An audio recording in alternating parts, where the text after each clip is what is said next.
Hey everybody, welcome to Comic Book Curation, special one-off Chillstream episode. It's not its regularly scheduled time, nor will it have its regularly scheduled content. We're just going to do fun stuff and talk in and around comics. I know we always do that, but we're going to do it in a more chill fashion than usual. And joining me, as always, is Inquisitor Quiz. How chill are you doing, man? I'm wanna be sedated. Frosty. And rounding out our triumvirate of awesome is Jack from Bad Comic Reviews. Are you Frosty, Jack? A little bit. A little bit of Jack Frost, if you will. Oh God! See what I did fired. there? It was seasonal. It was seasonal. It was everything, man. It was great. You were so fired. My dad would be proud. Oh fuck. So yeah, now we're here to talk about comics. Sort of. I don't know. Just hang out generally. Yeah. Oh look, people are complaining in chat. Hold on, let me get a hold of something. I need a grip. The world's spinning. I was so unprepared. It's yeah, you know how it goes. Nothing runs right, and even when it does, people still complain. You know what I've decided? Yeah, there's nothing that can be done. Enjoy the ride into slow oblivion. Yeah, so yeah, the bus is already the wheels have fallen off. We're just coasting at this point. Mm-hmm. And we got ride it all the way down. That's what I say. Yeah. Oh, and Evolved Potato's already here, putting up our links. Thank you very much, Evolved Potato. That's very nice. Yeah, thank you. So yeah, guys, what's going on? What are you doing? Like I said, this is a chill stream, so we have no particular subjects to cover or things of that sort. Just being our own awesome selves. Did you watch the Wonder Woman 1984 trailer? Yeah, I did. I totally did. Yeah, I really like the cinematic epic version of Blue Monday. That was really cool. What's a Blue Monday? Oh God, Polly. Step outside of your myopic view of music. It's a pop song from the 80s. Jesus Christ, why? What? That was really unnecessary, man. Just go, oh, you could have just said, oh, shit, it's a pop song. You might have heard of it here. Let me hit you up with a link. Give it a quick listen. They did a different version of it for the trailer. Damn. I thought the movie looked okay. Yeah, so did I. It looks pretty cool. I said, for a long time, I was looking forward to it because I really liked Wonder Woman 1. It was, that was a fucking kind of cool moment to throw in, man. I'm not going to lie, where, she's, have you ever been in love? And she was like, once. And it, cuts back to Wonder Woman and shows Chris Pine's character and stuff, right? And it's like, so she kind of hasn't really been in love since. Like, it's been... But they ruin it by bringing him back. No, but I mean, you didn't think that was like a heart-tugging moment where she like puts watch in he puts the watch in her hands and she's not even looking at it and looks up and sees that it's him and she's like, my God, that was great. What? Yeah, no, it was. But see, that's the thing is that like they should have left out all of the other scenes with Chris Pine in it if they wanted to make that big emotional, But no, they had to show him, so it's all like, well, that whole setup is worthless. None of that bothered me. What I thought was really cool was the way she was riding the lightning down. Oh, that was cool. Who do you think is going to be Who do you think is going to be the villain? Max Lord. Max Lord. Okay. Darkseid. No, it's Maxwell Lord. No. Venom. Yeah, well, Venom's the villain of the MCU, I guess. But hey, no. The International Corporation owns thing. They can do crossovers. Well, Disney and Warner Brothers, though. The mouse doesn't own Warner Brothers yet. Yeah. Are you kidding me? They own my fucking genome and presumably all my future descendants. Yeah, probably. But did we talk about the antitrust lawsuit in South Korea? Yeah, we did. Okay, good. Yeah. I don't remember. I'm on so many streams now. Oh my God, I'm so popular. It's just like... No, I forget who I talked to about what. Were you on the Angleton stream since last week? What's that? I wasn't listening. There was something shiny off to my right. Yeah, I was about to say, well, I spoke within fucking seconds of you finishing. Shit. Were you on the Angleton stream since last week? I was in there a couple times in the chat, and I was on once, I think, since last week. How'd that go? I don't think they particularly like me, but they didn't seem like reasonable enough people. Do you listen we over there when you're disagree on a lot streaming of with stuff. them, or? What's that? No, I was talking. I said, do you listen when you're streaming with them? 50-50. I really don't pay attention to most things anymore. Do you think that might be at the root cause of why they don't like you, possibly? No, I think it's because I'm crass and abrasive and I say offensive shit. But those are among your qualities that I count as positives. What the hell? What's least wrong me. with them? I love comics. Right? Yeah. Yeah, no, they seem like nice enough guys. They're just bigger nerds than we are. So You mean angry? no, larger nerds than we are. They're more diehard. Did you just call them fat? No. No, I don't get me wrong. I love the. I love comics. Yeah, it's a good stream. Good stream. I mean, I had my disagreements with them over the Comicsgate vision of what Comicsgate was, but then again, I almost disagreed with virtually everybody on what they thought Comicsgate was. So yeah, it's like religion. You know, everybody's got their own perspective on things. Yeah, So, you'd think you'd be able to come up with base premises to go forth on, but no. Yeah, that's just, well, what are you gonna do? So yeah, Quiz. What streams have you been on since then? Just the minions. Just a minute. Yeah, just painting. I don't have free time, man. I have a job and fucking sleep schedules to get around to. Matt of Winter says it's against international law to own any part of the human genome, as it's akin to slavery. Have they told the Islamic world? Well, what? It's Yeah, they need to. still slavery in every way but name going on there. I'm looking at you, Yeah, fucking Qatar. For God's sake. Anyway. Yeah, Qatar, Yemen, South America. You can be abducted and taken out to in the middle of the jungle to some drug lab to work till you die. Good times. Yeah. Now,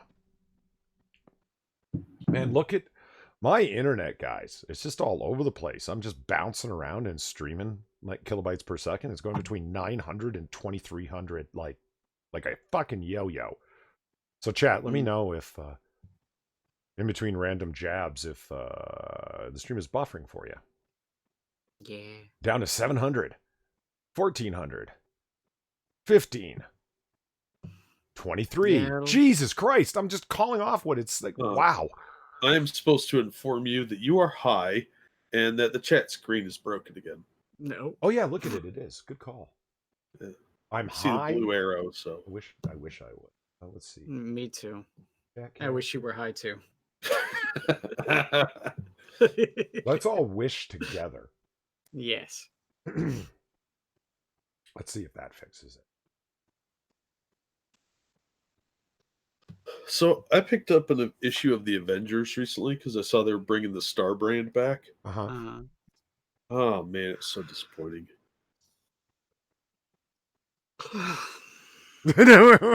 Inquisitor's Yeah. yawning right into his mouth.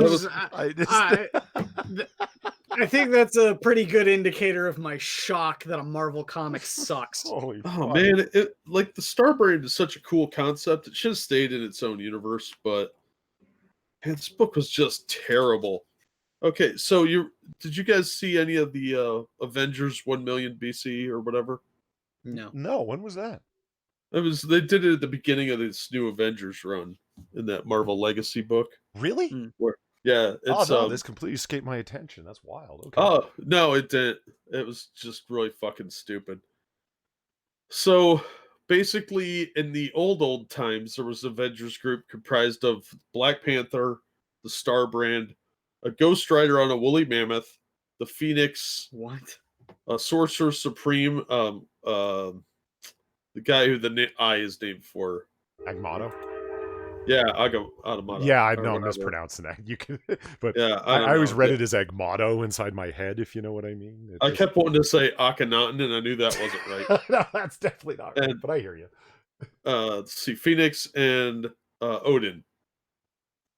So they're the ones that killed the Celestial that the Avengers now live in his head or something, literally. So they kind of been It's free filtering real these. estate. What? It said it's free real estate. Yeah, no, he's dead, so they like live inside of his body. It's fucking stupid. Anyway, Free in his head. yeah, so they've been kind of touching on these characters throughout, and they finally got around to the Star Brand one. And okay, I'm gonna ruin this story for anybody in the chat.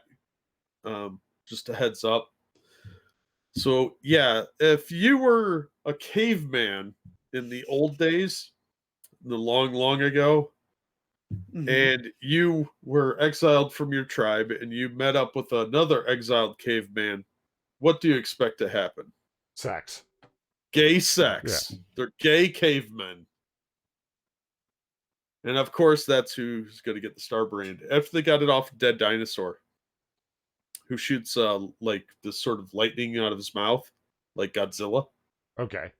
So wait. Is that literally what happens? Is that gay cavemen?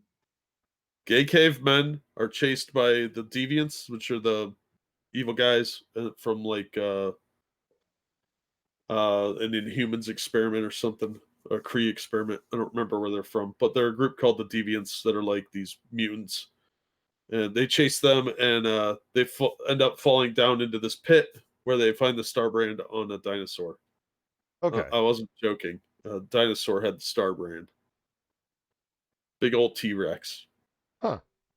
that shot lightning out of its mouth, like I Godzilla. was just about to say, like a well-known Japanese property. Yeah, yeah. And they didn't give it to like Devil Dinosaur or anything cool like that. You know, Moon Boy and Devil Dinosaur back in the old days. Cool comic. A lot of goofy Moon fun. Girl? No, the Moon Boy and Devil Dinosaur, the original, the good one. So yeah, it was $4 and time I'm never getting back. That's what I get for impulse shopping. Well, yeah, that's what you I get for was buying a Marvel comic. Well, I was all excited. I'm like, oh, the Star brand, cool. I'll order this one. Meh. I'm a fucking idiot. That was so bad. That book has continued to be just a complete trash fire. Yeah, no And shit. Marvel needs to fire these assholes. Absolutely sounds like it. Fuck. Mm. Again, okay, so a couple like technical issues going on. It does seem that the stream was skipping and buffering and shit. Yeah, okay, just dropped to 586. So this is like an internet service provider issue. I don't know what to tell you guys. I restarted my router. I've been having internet T problems. It's one of the reasons we started so late. Yesterday, my internet went down for like 3-4 hours. I had to resort to reading a book. My God. I'm just kidding. That wasn't actually a big problem. Anyway, You didn't actually read a book. No, I did. I actually did. I went and read a book. What? We'll say now who's the gay caveman? But anyway, so yeah, internet problem. So I don't really know what to do with that, guys. That's for once, it's not my potato, and my potato's functioning fine. I just did a speed test in it, and then another one right after it, and they came up with wildly different results. Same ping, but completely different speed. So whatever my ISP's doing, it's something crazy. They're not earning their money. My God. And then also on top of that, the other issues continue. Unholy Reaper said, did it get edited out, his comment, because it wasn't on live chat? Yeah, I switched it to live chat, but that isn't going to fix nothing. I don't know if you guys have heard, like all over the interwebs, especially the YouTubes, there's the new policies came into effect. A lot of them have to deal with targeted harassment and such and the like. Internet live stream chats are now more censored than ever, so it doesn't really matter what, if you're on top or live chat, random things will be censored in a more aggressive way than they were before. Have you seen this? People talking about this, guys? Yeah. I've seen several people get their videos taken down because of Mean things that they've said. Yeah. Like Psychic Pebbles had a cartoon taken down about the Fine brothers because of quote targeted harassment. Really? Yeah. Oh, it took about 2 minutes for this to be completely weaponized by people that don't like what somebody said about them. That's Yeah. going to get a lot worse. A lot of people are going to get thrown off the platform for it. Oh yeah. I can see this is going to be the straw that breaks the YouTube's back, in my opinion. You think so? That's a pretty strong yeah. claim. I personally, man, if it weren't for the fact that we've got it right now, I would have suggested us finding a new platform for CBC as well. Yeah, I've made a DLive account just in case, and I've already got a BitChute account. I've BitChute's- been transferring my stuff over to BitChute, but the only problem is, of course, you can't live stream from there. Nothing's stopping you from recording stuff. Well, yeah, you're right. Yet, but I mean, as I understand it, and it's behind the curtain technical issue because of the way that they do BitTorrent based video storage. There's the word I'm looking for. That creates additional tech problems related to live streaming there. Okay, fair enough.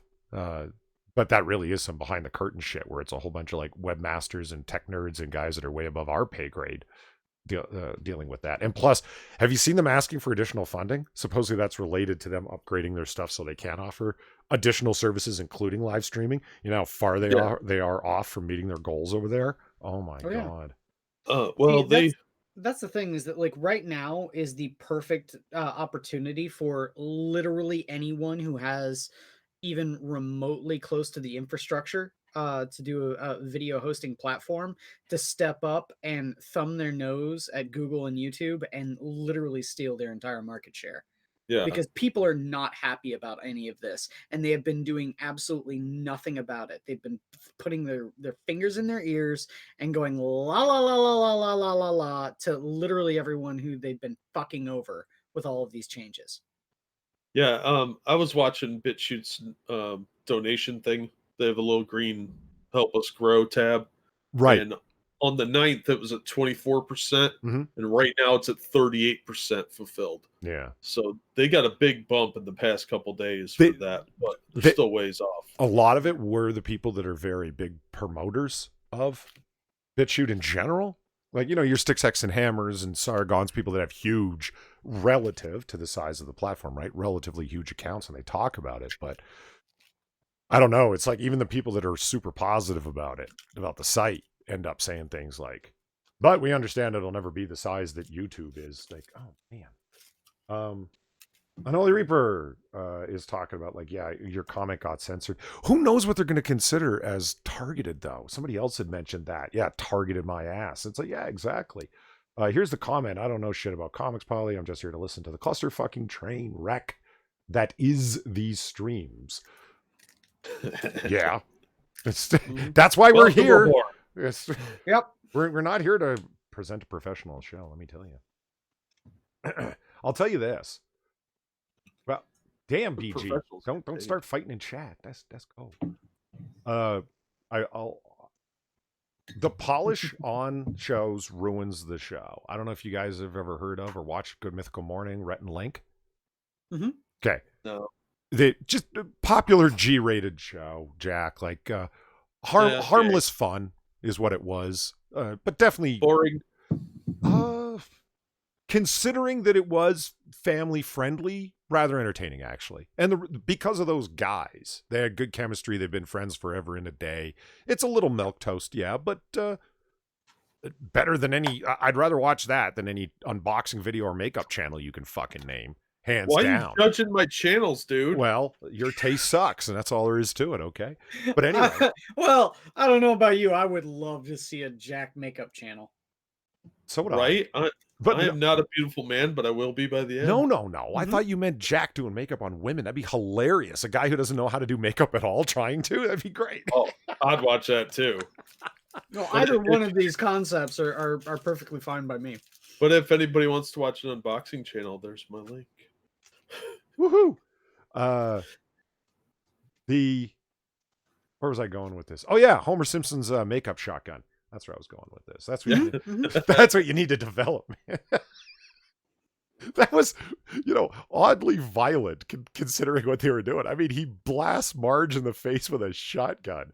It was a little Wile E. Coyote and Roadrunner, Yeah, it was a little bit more Kurt Cobain and The Wall. Wow. Wow. So speaking of drama, we should probably talk about the big drama story. Oh, actually, yeah. No, you're right. We should, Yeah. but I just wanted to talk about something else first, although I don't remember what it is. Okay. Johnny Bonzacco saying, fuck off, YouTube. I strongly agree. Oh, yes. Are you going to get kicked off in the targeted harassment thing? I can think of channels that are going to get kicked off right away, because what are they going to do? Rely on their algorithm? Their algorithm is going to what? They're going to have AI hostility detectors? No, they're not. They're going to do like they do with hate speech. They're going to rely on flaggings and then manual reviews based on flaggings, right? Mm-hmm. So it depends on how angry a subgroup of whatever genre is. So Ethan Van Sciver talks about one group of individuals too much. And remember, the targeted harassment is very clear. It's not on just other creators. It's off platform as well. Yes. That's super fucking key. Yep. So if you're, I don't know, like we, for example, are always criticizing certain individuals in the comic book industry or Marvel Comics writ large. Not that there's a fuck ton of people watching, though we appreciate all of our guests who do come by. Absolutely. Yeah. That could be enough to get like a whole bunch of flags, and then boom. Like, oh shit. Ethan Van Sciver with what's her name? Kelly Van Tran? Kelly Marie Tran. Kelly yeah. Marie Tran. That would be enough right there.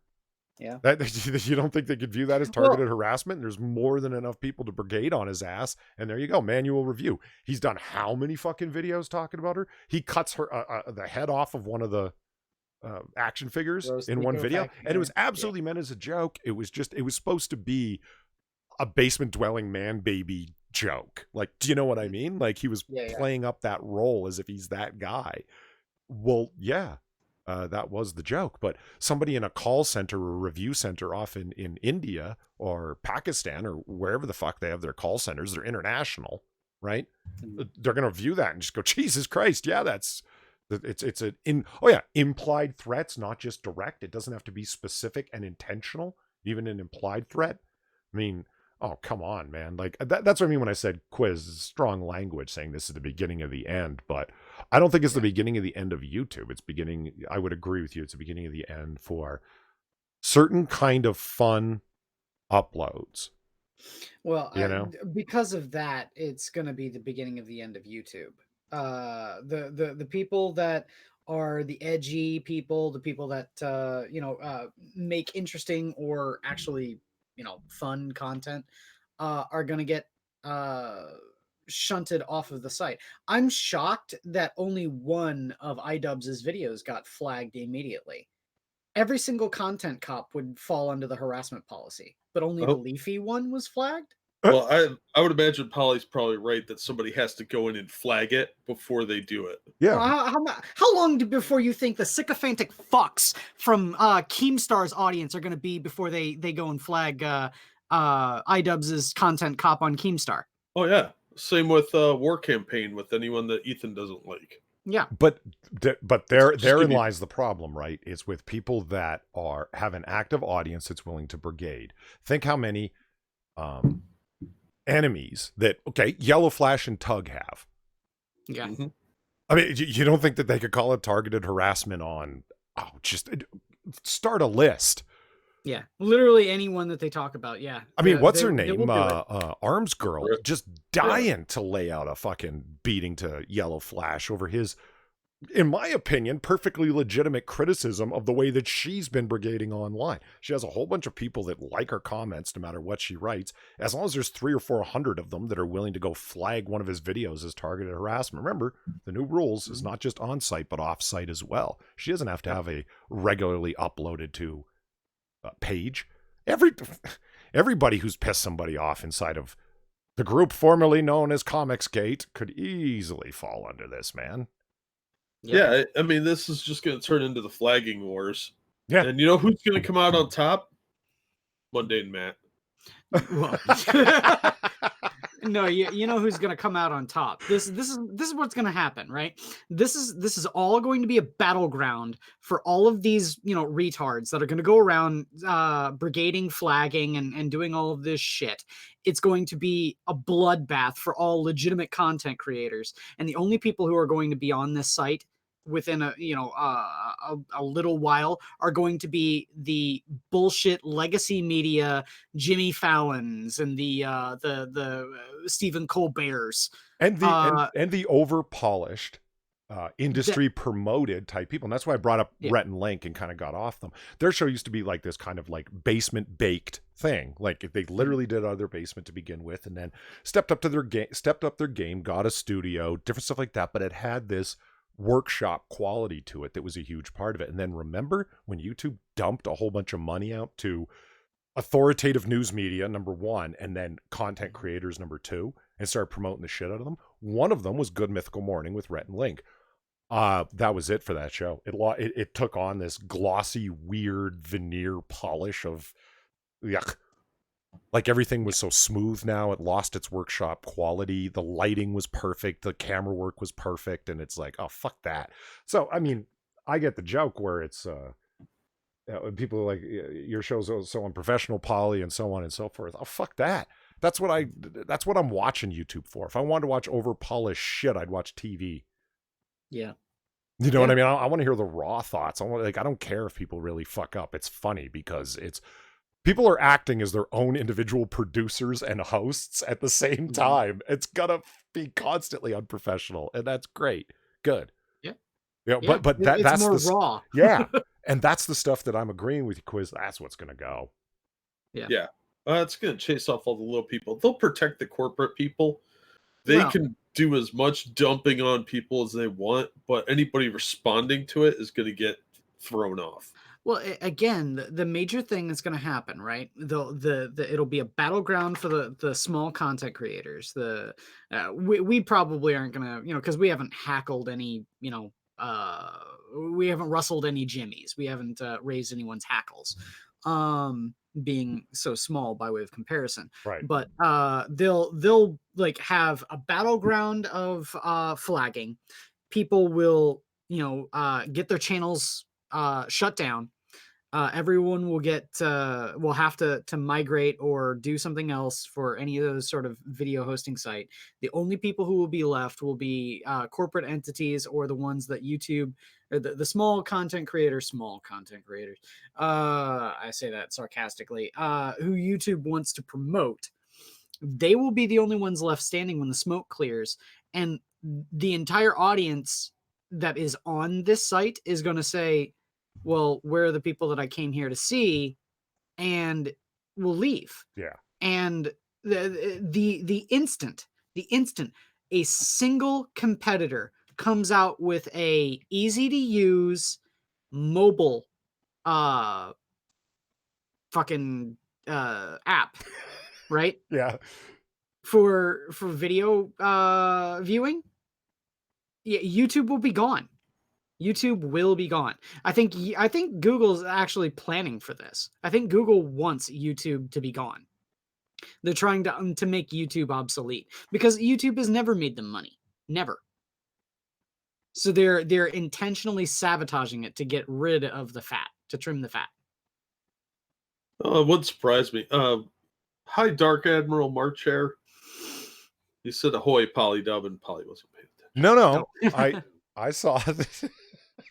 No, apparently you weren't paying attention to chat because she said it's coming in reference to everything. And then I said back to them, you know, hey, how's it going? And then they said, ahoy, back to me. See? No, just, damn it, Jack. So anyway. Don't point out my hypocrisy. It's fine.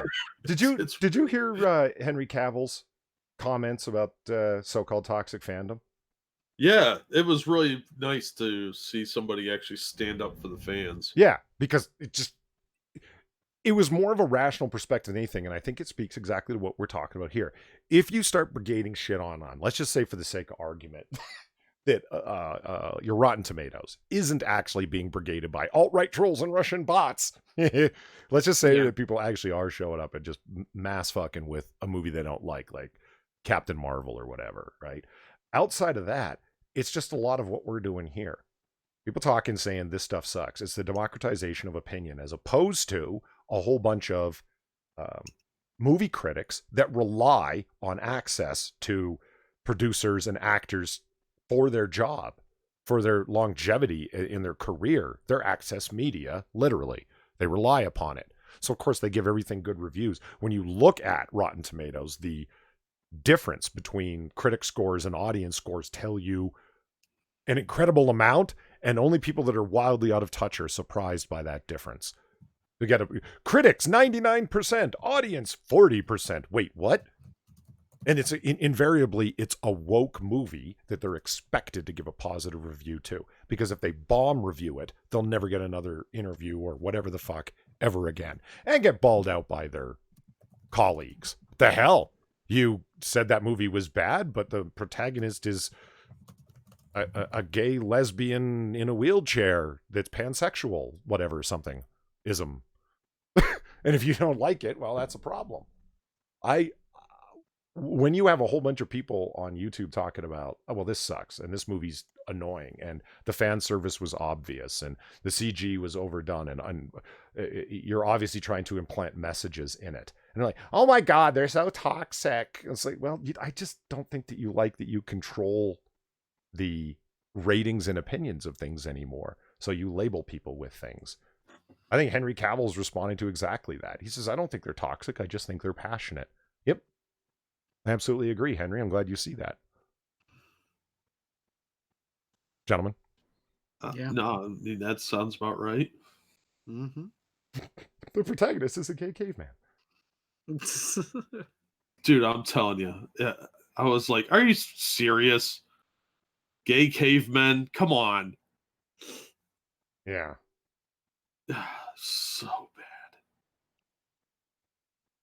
So we have...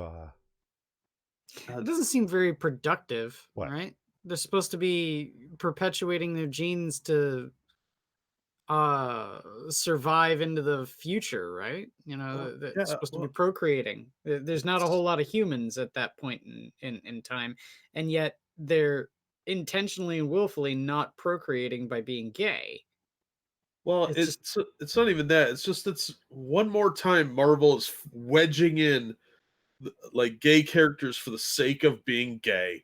It had nothing to do with the story that they were gay, other than, oh my gosh, I really love this guy.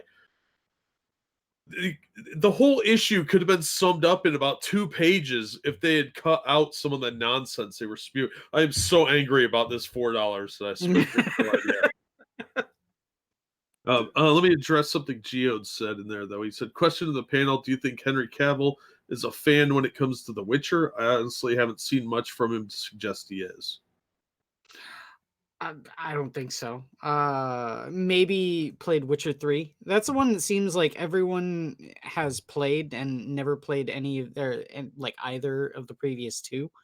I mean, I even have the previous two on my PC, but I've not played them because they're massive time sinks, and I just don't have the same sort of time to play video games. Yeah, I don't know. I think he just thought the part was cool. What? Who's he playing? Is he playing The Witcher, yeah. Gestalt, something. I can't pronounce that fucking Geralt? name. Geralt? That's how Yeah. you pronounce it? Geralt? Geralt. Yes. You know, Geralt. Dark Admiral Marcher said that, I mean, you guys have been talking about some stuff there in chat. Sorry, I can't type really quick. I'm trying to do 10 things here at once. It's just easier to address it verbally. You're the producer. Yeah, you don't need to make excuses. Producer's too illustrious of a term. I'm the guy who pushes the buttons unprofessionally. How about that?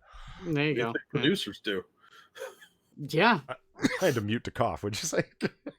What do you think the producers do? Right. Yeah. It's an illustrious to be title fair, to make the monkey button pushers feel better. And speaking of monkeys, exactly what you guys were talking about there in chat. Yeah, Jack and I are over on Monkey Stream, but it's Monkey in the morning and it comes out at irregular times. Not that ours is very regular. And Marcher also mentioned getting unsubbed from something. You know, I used to think that was a conspiracy theory and people were lying when they said they got unsubbed for channels. Then I got unsubbed from a whole bunch. I'm like, holy shit. And I get that bell unclicked more than you would believe. Oh yeah. Yeah. Yeah, I get that a lot too. I'm like, I'll get reminded of a channel from something someone said in a live stream or whatever. You know what I mean? And I'll go, oh yeah, I haven't thought of that channel. Like, I don't think I've seen anything in over a month. And I'll go there and the bell's been unclicked. There isn't the sound waves coming off it. And I'll re-click it to receive all notifications. Like, what the fuck? Well, I've turned off all notifications because I've got so many subscriptions, and I used to watch literally every single video when it came out, and it just became too much for me. So I turned off all YouTube notifications. I just, when I've got time to watch a video, I pull up my phone, I open it up, and I watch a video. But So Jack, let's go on to that. We were talking about world-class bullshitters in there. Complete delivery debacle. Is that fair to call it that? I think it is. Oh, I Yeah. think that's incredibly fair. Yeah. So the world-class bullshitters guy, Jeff Hicks, I think his name is, he did a GoFundMe for a book called Stealing Solo. And this was supposed to be about I guess the guys from World Class Bullshitters or some pastiche of that, kidnapping Harrison Ford and forcing him to reenact a movie for them. And apparently, not only was it like a year late getting shipped, but it had printer errors in it, like the oh no, Wish Admiral Dark Hair said he backed it. oh dude, I'm sorry. Ouch. That sucks. Did you get your copy? Because not everybody got theirs. But apparently there were some lettering errors where one of the lettering panels was spilling off of the gutter. I saw that. Yeah. You know, Yeah, I've seen copies of a bunch of theirs because I didn't back it. I backed a bunch of Comicsgate stuff, but not that one. Oh, you know, I finally got my Cyberfrog. I still haven't gotten mine. Yeah, we can talk about that afterwards. But Jack, you kept asking if we had gotten it. I finally got it like a while ago, actually, a few weeks ago. Yeah, I wouldn't be surprised if I'm the last one. It took me like 2 or 3 months after both of you got your Jawbreakers for me to finally get mine. I'm telling you, the Mafia had to read yours first. Really quick, the Postman. While I'm thinking of it, did either of you guys order Iron Sights 2? Yeah, I did. Yeah. I didn't even get Iron Sights 1. I wish you would reprint it so I can get a copy. It was available in the as one of the perks. You could get both of them. Yeah, absolutely. Oh, I told is it you still that. available? I don't know. I think already it's backed mine. I don't look at it. Yeah, I already got mine and I didn't order the first one because I already have it. Because that's one of my favorite Comicsgate comics is Iron Sights. I'm a big fan of the first one. It was so cool. I thought it was fun. Yeah. Everyone's talking it up, but I didn't even get to read it. So it was. Let's see here. 5 days left. Okay, I can. Oh shit! Get in there, man. What is the double one with the old and the new? It was like $50 or something. It's $50, and that includes the shipping, or it doesn't? I think it's like $10 shipping. Okay, I was just wondering if you were totaling it for us. But yeah, I liked that book, but this one was the exact opposite. The art sucked from what I saw of it. And this is something that EVS was pumping up as like, oh, he's got Joe Quesada art style. He's on that level. I looked at that. I'm like, man, you need your eyes checked if that's what you were talking about. But yeah, and they shipped it with no bag or board, just like you would get a magazine or a catalog from like 1986. Yeah.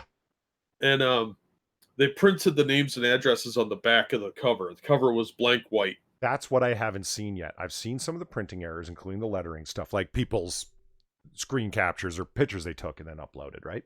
But I haven't seen, like, so you said the back is actually blank white and the addresses are just printed on it? Oh, yeah. Yes. Yeah, I've seen this. I mean, I get why people aren't quick to upload a picture of that because they'd have to blur their address or whatever, and you're pretty much blurring the whole thing. The address, so. I just want to see if it looks like, because I get a couple of magazines, literally 2 magazines in the mail, and they're shipped that way. Magazines aren't shipped inside of a. Yeah, they're loose. Yeah, they're just loose, and yes, the covers get tore up and stuff, but they're not comics. They're magazines. One is a reloading journal, and it comes out 6 times per year, and the other one's Guns and Ammo.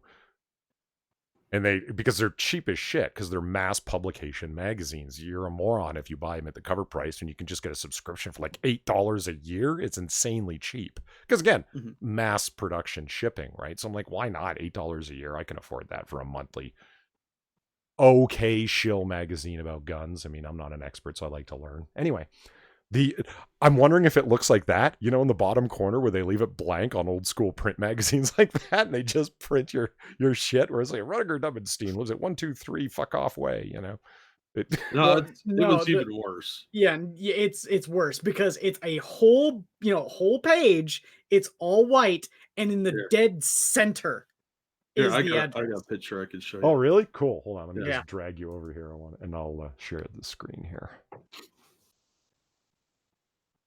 Oh shit! Really? Yeah, look at the upper right corner. That's not printed on with the printer. That's something that comes on the cover when you actually put it through production. That postage paid thing. Yeah. That's why I think that he may have done this as when he was checking out his selecting his fulfillments. Yeah. I think he just went the cheap route and entered everybody's addresses in, like copied and pasted them, because this is how they send stuff out if you select that option. I think he's lying about how he's saying they screwed up and did it this way. I don't think so, because I went to their website because Cecil revealed who they were. I went to their website, and I've even seen people online showing the same thing. You can select to have it mass bulk rated out, and I think that's what he chose. He may not have realized that's what he did, but that's what he did. I would put money on it. Well, So it's Ryan it's a Walters case asks of- the critical question: where's the QC for this? And when you are listening to Ethan Skyver and your boy Zach talking about checking out the final proof copy by PDF and then getting a final print copy to examine the layers upon layers of care that they're taking. It's not like the group from World Class Bullshitters, the whole group of them isn't aware of this. It's like, oh, no, fuck it. Like there was a whole bunch of fuck it attitude, it seems, going on with it. Why wasn't there a greater sense of trepidation about getting it fucking right? I mean, the guys that you look up to are the ones doing it. That's what my concern was. Why didn't they put the time and effort in? It's his girlfriend said that he didn't even look at a proof copy. And that means that he didn't either request it or they didn't send it. Usually you have to request them, and it costs a little bit of money. But if you've got 52 grand from 1,000 people, I would spend the extra $50 to get the proof copy sent to me. And I mean, bluntly spoken, it's a really funny idea for a throwaway one-off comic, if you know what I mean. Stealing Solo is. The cover is still great, in my opinion. It looks awesome. It's hilarious. It's a great meta joke. You know what I mean? It reminds me so much of the episode of Futurama where the cloud creature has stolen the cast from the original Star Trek to force the cast to recreate new episodes. Do you ever see that one? And they got all of the original voice actors except for Scotty because he is dead, so they replaced him with Welshie. and Bones.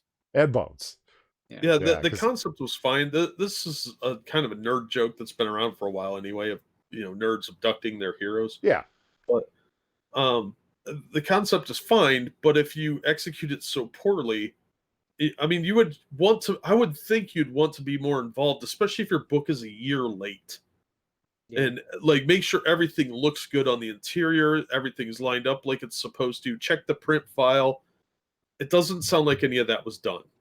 And it sounds like he rushed everything through to get the book out finally and did a real slipshod job of keeping an eye on how things came out.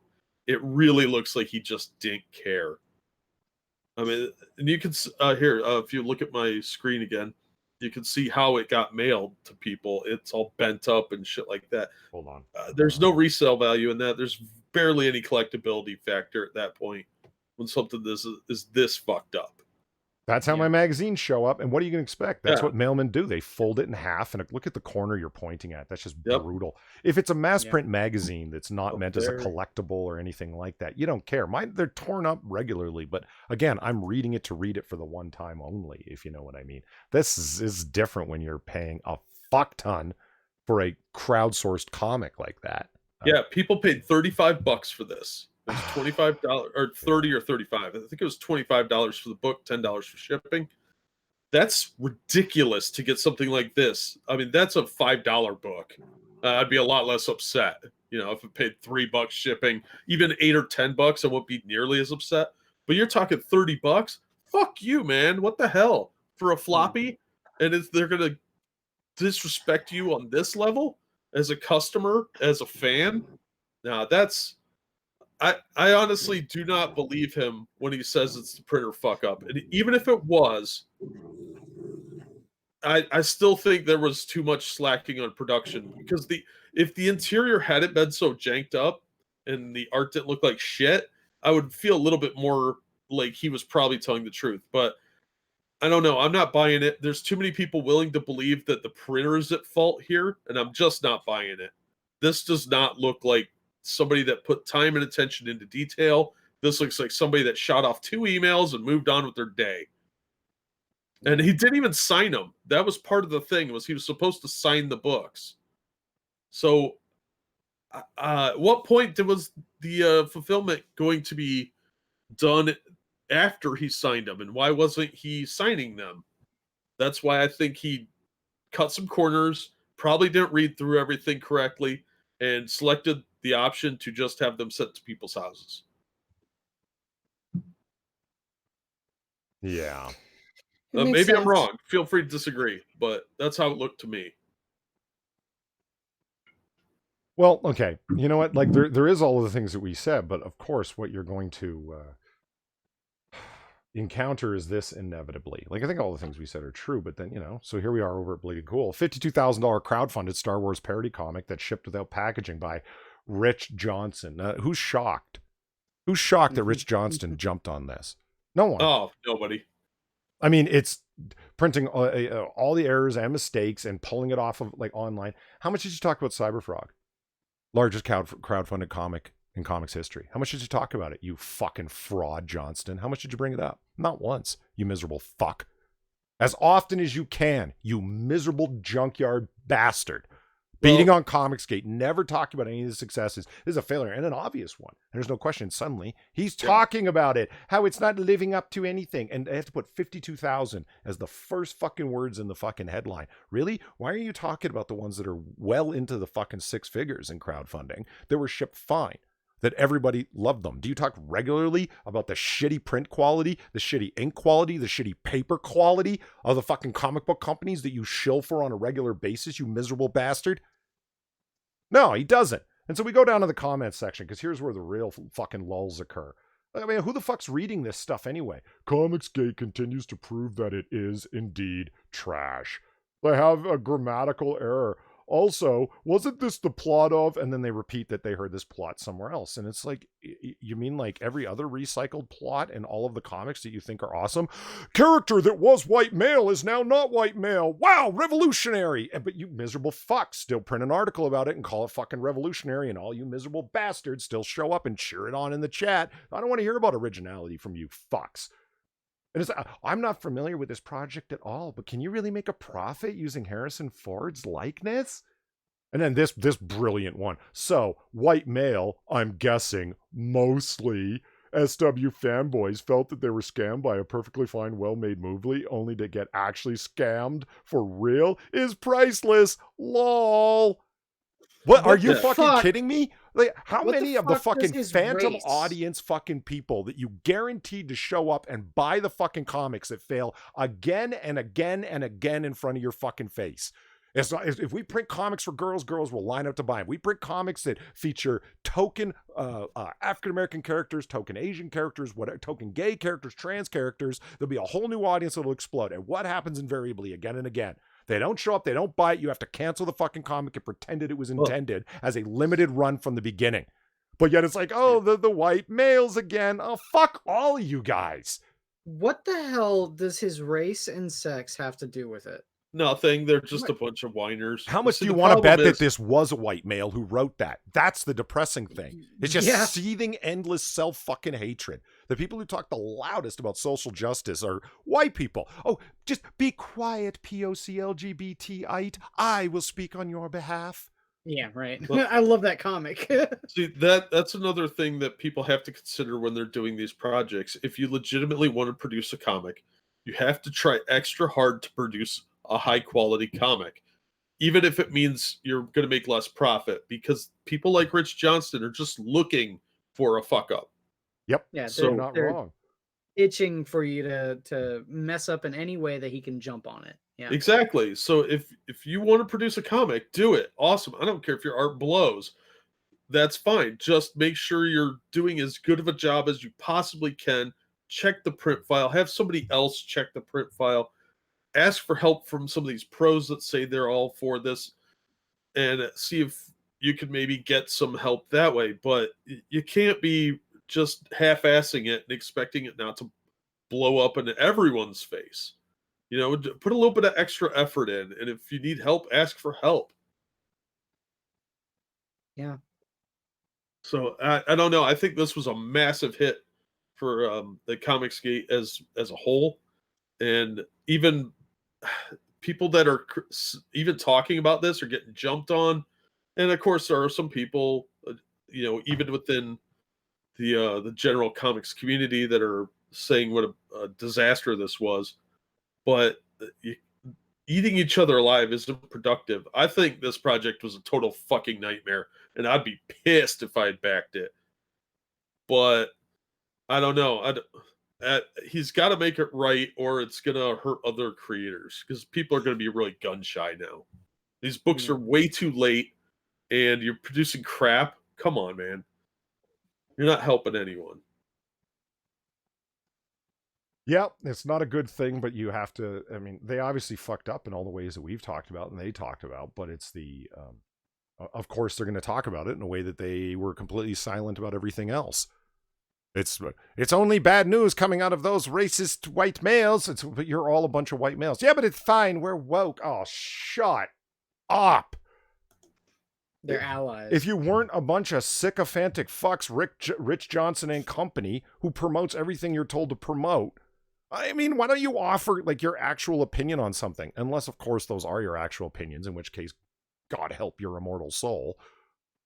Everything that's woke you love. Everything that isn't from within the circle of wokeness is crap. It's consistent over and over again. I mean, fuck this website. I've been to it a whole bunch, but I've never read it legitimately, unironically. I only read it to see how bad can get. Who the fuck is actually reading this crap, like, to get news? You have to figure it's the same people that have a subscription to the Mary Sue or something.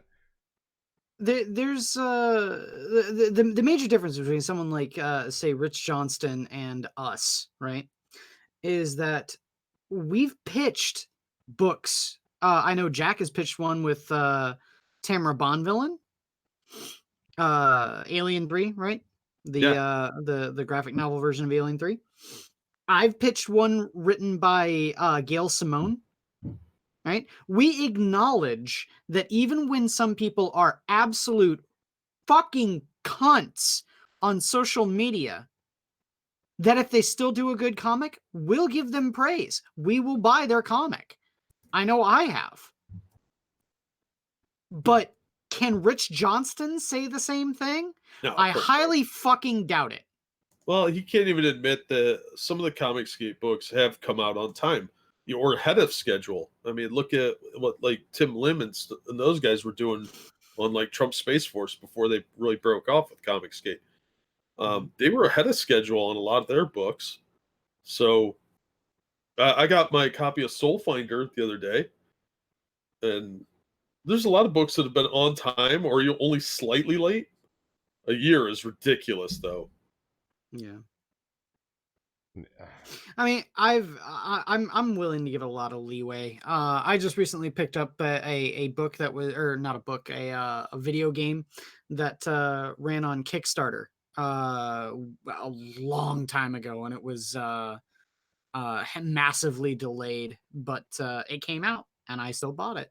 So long as it comes out, man, it doesn't matter so much, but you need to let your audience know, and informing them about things like delays and the reasons for them will go a long way into helping your rapport with your customers. Yeah, yeah, updates are critical, and uh, I don't understand people. I've seen some people like kind of like deleting comments and stuff like that on their IGGs and Kickstarters, and that's a terrible idea. That's just going to alienate people. Yeah, well, they're gonna get angry and they'll let you know, and they'll let everyone else know too. You Yeah, don't do that. Period. Doesn't matter if you're in the wrong. You own that shit and you try to do better. yeah, yeah. That's really all you can do is step up and try harder. People will respect you if you're like, "Hey, I fucked up. Yeah, Yeah. I didn't do this right. I'm sorry." And they're supposed to be letting the customers know at least one update a month anyway. Like, Yeah. but Well, look at what happened with your boy Zach, right? When not Iron Sights, job, Jawbreakers came out. yeah, He had all of those shitty mailers. The first round of mailers yeah, went out, and they were shitty.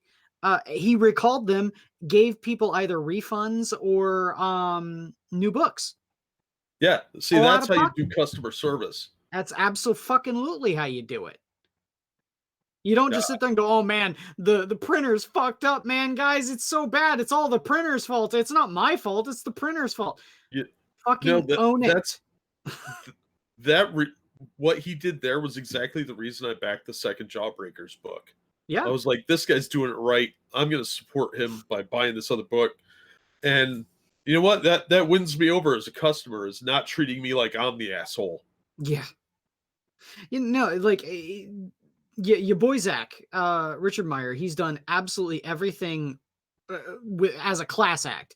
That dude knows exactly what he wants and he's going about getting it in the way that he should.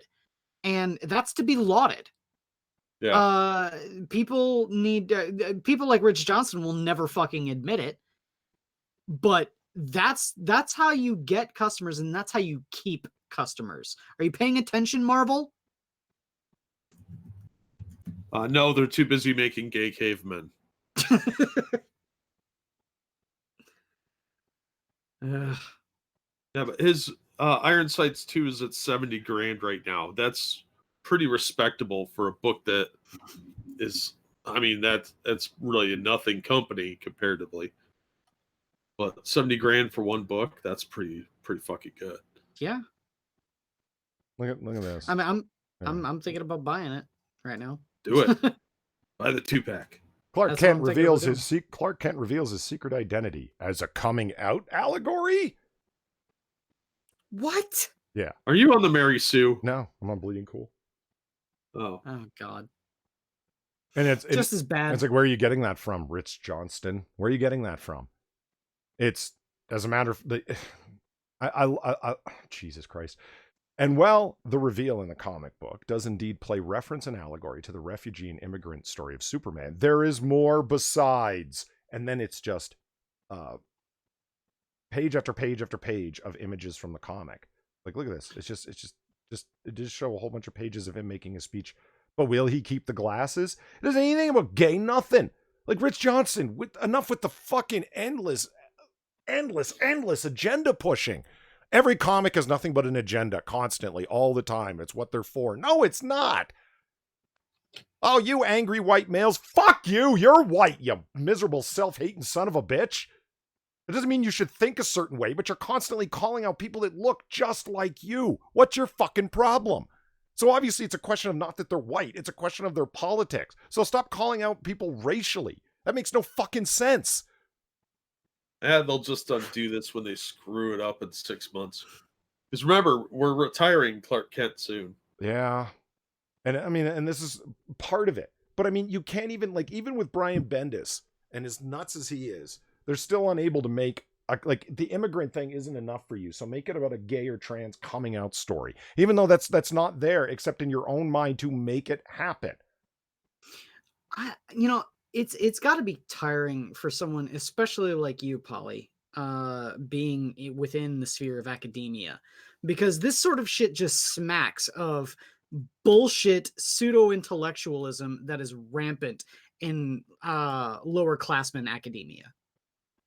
Yeah, but it never lasts. It never lasts except for in spheres of social justice in the media. because then it doesn't not only last, it proliferates. Remember, superheroes are a good way to get butts in seats. That's why this 5G relaunch is going to destroy DC, I think, at least in sales. They're already slipping into the agenda. Yeah, But DC need to course correct quickly before they start, sliding in the same direction that Marvel is. they're already they've already- working on it. They've already been doing that lately because Batman was the only book that sold any like halfway decent, and Tom King ruined that. Yeah, yeah. Thankfully, the issue that just came out is his last one, but James Tinian the Fourth is going to be writing it next issue, but that's only until issue 100 when this guy takes over, and apparently that's when this 5G thing is supposed to kick off. Is Batman issue 100? That's the popular rumor anyway. Mm-hmm. And Clark Kent coming out as Superman is a big part of that because they're going to retire him too. Get ready for the reboot. It's going to be all SJW from here. I sincerely hope not. I hope not too, but they're really, really trying hard to go down that route. I mean, just look at some of the shameless pandering they're doing. Yeah. And see, that's the thing, man. I keep on saying that, I've said for a long time that DC, unlike Marvel, actually gives some care to not push an exclusive agenda. But now it seems like they kind of are, and it's Ryan asked what 5G was. Sorry. AT&T bought DC, so to coincide with the new 5G wireless, DC is planning on this is so fucking dumb. They're planning on doing like a crisis thing where they just relaunch everything and retcon some of the characters into retirement. So like Bruce Wayne's going to retire and Lucius Fox's kid is going to take over and Superman's going to retire. What? Why? They want a black Batman. But they've already got other characters that would step in before Lucius Fox's kid. A bunch of white people, am I right? God. That can't be a thing. They have they confirmed that? Nobody's confirmed it, but the guy writing issue 100 is a what's the polite way of saying black activist? Professionally black. Pro-black, professionally black. Yeah, pro-black. Professionally black. Yeah, he's one of those guys from the sound of it, and he's taking over with Batman 100. Bendis is going to stay on Superman, but they're going to retire Clark Kent and bring in Jonathan. And Wonder Woman is going to be like the founder of the Justice Society. So they needed a strong woman in the past to teach all those evil white men in the 40s what was up. So, yeah, they're doing a bunch of other retcons too that apparently are all rumor right now. But yeah, get ready for that because that's how it's going to be from now on.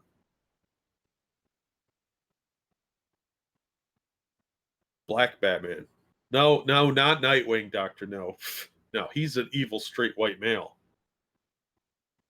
Yeah, it is absurd, Ryan.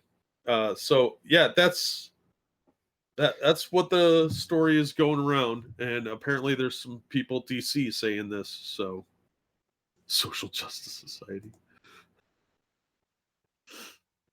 Yeah. We'll see when their sales dip, how long it takes for them to reboot it. I don't know. I think this is a Hail Mary so that they don't get shut down by AT&T. They're trying to prove they're viable. Well, they're proving you're viable does not mean intentionally tanking your sales. Oh, no, that's just your internalized patriarchy talking. Obviously, women are what's good. And look at this real fast, guys. We have, let me present these in sequence, sort of. So, it's all from Bounding into Comics, where they're summarizing different things from around the net on this stuff. Ant-Man's Michael Douglas believes the American political system has been hijacked. Okay, now this is all entirely around a movement that he's involved in, a group rather that he's involved in called Represent Us. And it's largely about political corruption and enfranchisement, ending their stated goals are to end gerrymandering and bundling of donations to political candidates and campaigns, and campaign funding bundling, where you can get a whole bunch of it together and anonymously donate it. So that's the goal of Represent Us, they state. And these are supposedly nonpartisan things that they're promoting. Whether they continually state, Represent Us and Michael Douglas particularly, that this isn't about Republican or Democrat. I highly doubt in their minds that they would be supporting these things if it didn't support the candidates that they themselves support. Looking over here, it's closely related to Jennifer Lawrence. X-Men actress Jennifer Lawrence, we are witnessing a total political system failure in America. Really? Woke, blonde, white girl? You're going to talk about how there isn't enough representation, but you're quick to take the leading role instead of passing it on to the POCs you constantly speak for? You lying fucking privileged hypocrite. You'll talk endlessly about white privilege, but then take advantage of it. You don't really believe that's a thing. You fucking lying hypocrite. Now I'm going to listen to you tell me all about how broken the political system is. Because this is also part of the Represent Us movement. She sits on their executive board because she's so smart with your politics. Because she knows politics. Having worked as a Hollywood stand there and be pretty girl, she knows about the politics. Well, no, she didn't stand there and look pretty as Mystique. That looks hideous. Well, in any case. Oh my God, that's the first time I've ever seen her as Mystique. That's awful. Well, that's her from That is awful. First Class. X-Men First Class, like back in the day. Well, I'm glad I didn't see it. Yeah.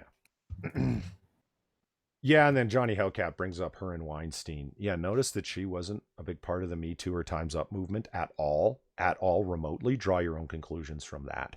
She never spoke up in support of it or anything of the kind. Interesting. I wonder why. Her and Scarlett Johansson, both. It's interesting. It's funny how they have a long history of dating Hollywood producers and are appearing again and again in top roles, and it's what got their careers started, and they don't have anything to say about #Time's Up. Anyway, I'm going to lead you guys to draw your own conclusions from that. I wouldn't want to influence your thoughts in any kind of way. But here's what she thinks about the politics. It's a corrupt system in which the people have near zero influence over our own government, and that is sad. That is not the country I feel like I grew up in. Hey, so it only hold on for a second. It only got corrupted since the time that she grew up. So in the past 10 years, it's been corrupted. How old is she? Like 25? Hey, Jennifer Lawrence, how about you write your fucking congressman if you feel that you're disenfranchised? Yeah, I'm sure that your billions of dollars that you're worth, or well, no, probably not billions. Well, no, she's an A-list now. The billions of dollars you're worth are probably worth a lot more than my just little letter writing skills can achieve. Well, her response would be the entire system is broken. The way that those representatives were elected is broken. So writing to someone that got into office based upon a broken system isn't going to do anything. I mean, she says we can fix our corrupt political system, save America, and get to work on fixing everything else that's broken with our country. Interestingly, there wasn't one talk of gun control or universal health care. I find that interesting.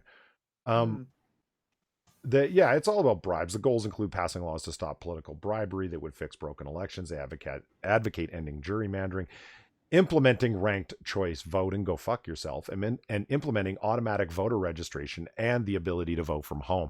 None of those things, not one of them, would result in less corruption, but more.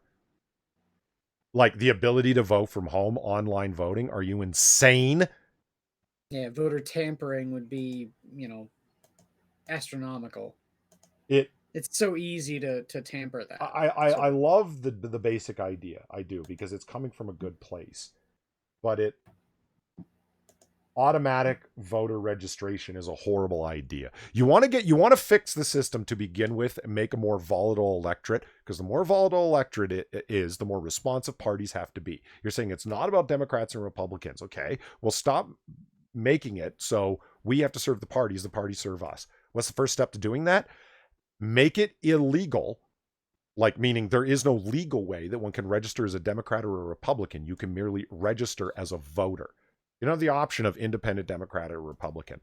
Immediately, the entire predictive system will fall the fuck apart. Yeah. Because it's like, well, we've got this many registered Democrats, which means there's a 95% chance on past blah, blah, blah, that they're going to vote blah, blah, blah, blah, blah, blah, blah. Do not allow a legal possibility of that. But the Democrats and Republicans have such a strong control over the way that the system of government works. That kind of system will never go forth. They rely upon it. So, you want to talk, why aren't you mentioning that instead of getting more voters involved, registering automatically as what? A Democrat or a Republican or an independent? They don't mention that. See that? Because they think more people from cities will be registered to vote. If more people from cities are registered to vote, how many more registered Republicans or Democrats will there be? Will they be Republican or Democrat? They'll be Democrat. It's almost like you want to get more Democrats registered. As a matter of fact, all of the things that you're suggesting implementing will result in nothing but more registered Democrats, not more registered Republicans. It's almost like this is all set up to an end for which you claimed you didn't want. And she sits on the executive board? Jesus Christ. The fuck is the point? And you're one of the actors that was caught up in the Panama Papers, right? You're shipping all of your fucking money and hiding it overseas into offshore tax shelters? You miserable fucking whore. You fucking liar. And I speak that figuratively. I don't mean she's literally taking money to have sex. She's simply taking money to take her clothes off. It's different. I don't know, guys. Hollywood hypocrites carrying on and on. So now let me just go over here to Anthony Hopkins. Actors are pretty stupid. My opinion is not worth anything. What? Say what? Anthony Hopkins? What? Hey, man, that's the first opinion that I can respect out of all of these so far. This is pretty hot. In an interview with Brad Pitt for Interview Magazine, Hopkins brought up the subject of people asking him about, quote, present situations. He stated, quote, people ask me about present situations in my life, and I say, I don't know. I'm just an actor. I don't have any opinions. Oh, no. Anthony, you are in the minority about actors who don't have opinions. I'm like, oh my God, what did you just say? Holy fuck. He added, hold on, you'll like this. He added, actors are pretty stupid. My opinion is not worth anything. There's no controversy for me. So don't engage me in it because I'm not going to participate. Respect for Anthony Hopkins. Well, hold on. Man. You're going to love the next part even more. This is Brad Pitt who was interviewing him, right? Pitt echoed Hopkins' comments. Quote, I feel the same. I don't care. I'm glad things are always evolving and changing, and complaining about it won't do any good. You work with what you have. He continued, like digital. They've been doing amazing things with it, so I don't lament that film is being used less and less. Pitt then would ask Hopkins, what about the responsibility you feel when playing a real-life character? There's no way to get the actual life beat by beat of a person, but you aim for an essence, correct? Hopkins answered by discussing his role in Richard Nixon in the 1995 film Nixon, directed by Oliver Stone. Quote, Oliver Stone gave me the part of Nixon, and I remember thinking, why would he give me that part? And he said, because I've read interviews about you being a loner, and that was Nixon. That was his sole reason. He continued, so I watched a lot of Nixon films. I went down to Yorba Linda, California, to see the house in which Nixon was born. Bill Clinton told me that when he became president, he would phone Nixon every week. Really? Wow. Hopkins continued the story. He'd ask him about China and Russia. Clinton said of him this, he was a brilliant politician, but there was something in him, something so insecure, and Oliver tried to portray the man that he was, as neither good nor bad, but as a man who makes mistakes, as we all do. I just, then it goes on. Him talking about Nixon, and then about his wife, who was like an absolute saint, or tried to live as one. I don't know. It's, I don't have any opinions. I don't know. That's, Jennifer Lawrence and everyone else would certainly agree with you. You know, one of the comments that brings it up, and anyone who's listened to me on any stream is probably going to get sick of me hearing me say this, but may I interrupt for a moment? No. Yeah, of course. Go ahead. Evolved Potatoes shouting at you. I sent this a week ago to read on Noir Bar, and you completely ignored me, and then you do this. Well, yeah, it happens. You know what? You know what the problem is over on Noir Bar? Hashtag Noir Bar, I mean. If that's where you meant that you sent it. If you send it somewhere else, then I'm wholly responsible. Otherwise, I'll scroll through hashtag Noir Bar and it'll be a lot of like titty girls and stuff about like modern politics when that's like a bar where I've time traveled back to in 1942, and it's a little difficult to do stories that aren't going to happen for another 70 years. Does that make sense? No, it's just a cop out. Yeah, I know. Nicholas, stop calling me out for my obvious cop outery. It's this bastard. I'm not sure how to pronounce Nicholas's last name, so I apologize. But me and him are having a wonderful conversation about Asian thigh gaps as an ethno-state, and I'm actually fully on board with this idea. So I'm going to organize that in my head and see if maybe it translates to a real-world potential, and then we can escape the actors of the world that want to opine on things that aren't about Asian thigh gaps. Well, you know, you talk about actors opining. Remember when, I forget what outlet the journalist was from, but they approached Andrew Garfield and asked him, what do you feel about a gay Spider-Man? What do you feel about a trans Spider-Man? And his answer was like, yeah, okay, I guess that would be fine. I don't really, like when you corner him like that, because if he says no, then it's going to be, well, why don't you feel like? Well, because Peter Parker is a kid from Queens. He's neither gay nor trans in any of the canon material. I don't know where you would get that from. Would probably be a straightforward answer. It would be like making, I don't know, somebody else who has never been trans suddenly. It'd just be weird. But I guess you could do it, but it would be somebody completely different now wearing a Spider-Man costume. And the headline, Andrew Garfield's been in the business long enough to know, and his PR agents and his publicists have been in the industry long enough to know that the article the next day would read, Andrew Garfield comes out against trans people. Like, do you know what I mean? Yeah. Yep. So what do you say? You say yes. And we talked about that, I don't know, it was a couple months ago or so. No? Yep. This relates to something that Evil One said in chat, in caps. Civil war is coming. It's being stirred on by trash media. It's being stirred on by entertainment media, by people that are desperate for clicks, by news entertainers. And that's what I was referring to when I say people have heard me talk about this. You've ever heard me carry on stream. Civil war is not coming. But if it does, if I'm wrong about that, it'll be spurned on by media. They're the ones promoting the angry 4% in any kind of group. Twitter is nothing but Moss Isley. Yeah. A wretched hive of scum and villainy. It's angry people being angry all the time, Trump included. He memes like a motherfucker. He trolls like fucking crazy, just like everybody else fucking trolls on Twitter. That's why fucking CBR articles are made of just tweets. How many times have we talked about that? And this is, that's what our show is about. Twitter is the source. Well, we talk about that all the time. Is this is just an angry group of people. And we're laughing at the Mary Sue, and we're laughing at CBR, and we're laughing at like Rich Johnson. What the fuck is wrong with you? For the sake of access, you promote what these few people at these companies want to promote. There is no civil war coming outside of certain places in Manhattan, in Los Angeles County, and it's not even, guys. It's not even Los Angeles and New York. It's Los Angeles County and Manhattan. That's where most of it is centered. And then people say Washington, D.C. I'm one of them. It's not even actually D.C. You think they care like that in Southwest D.C.? Down in Anacostia? They're not caring about trans rights down in Anacostia.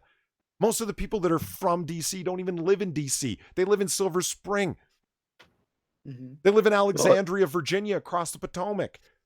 I mean, seriously, it's small little angry groups of people that are promoting these things in media. Do you think everybody thinks like Don Lemon?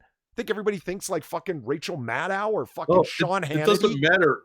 It doesn't matter if people actually think like that. It's the perception that people are out to get you creates the situation that could be a powder keg. Yeah. And I mean, how many people were actually involved in the revolution? Like 10%? Oh, less than that.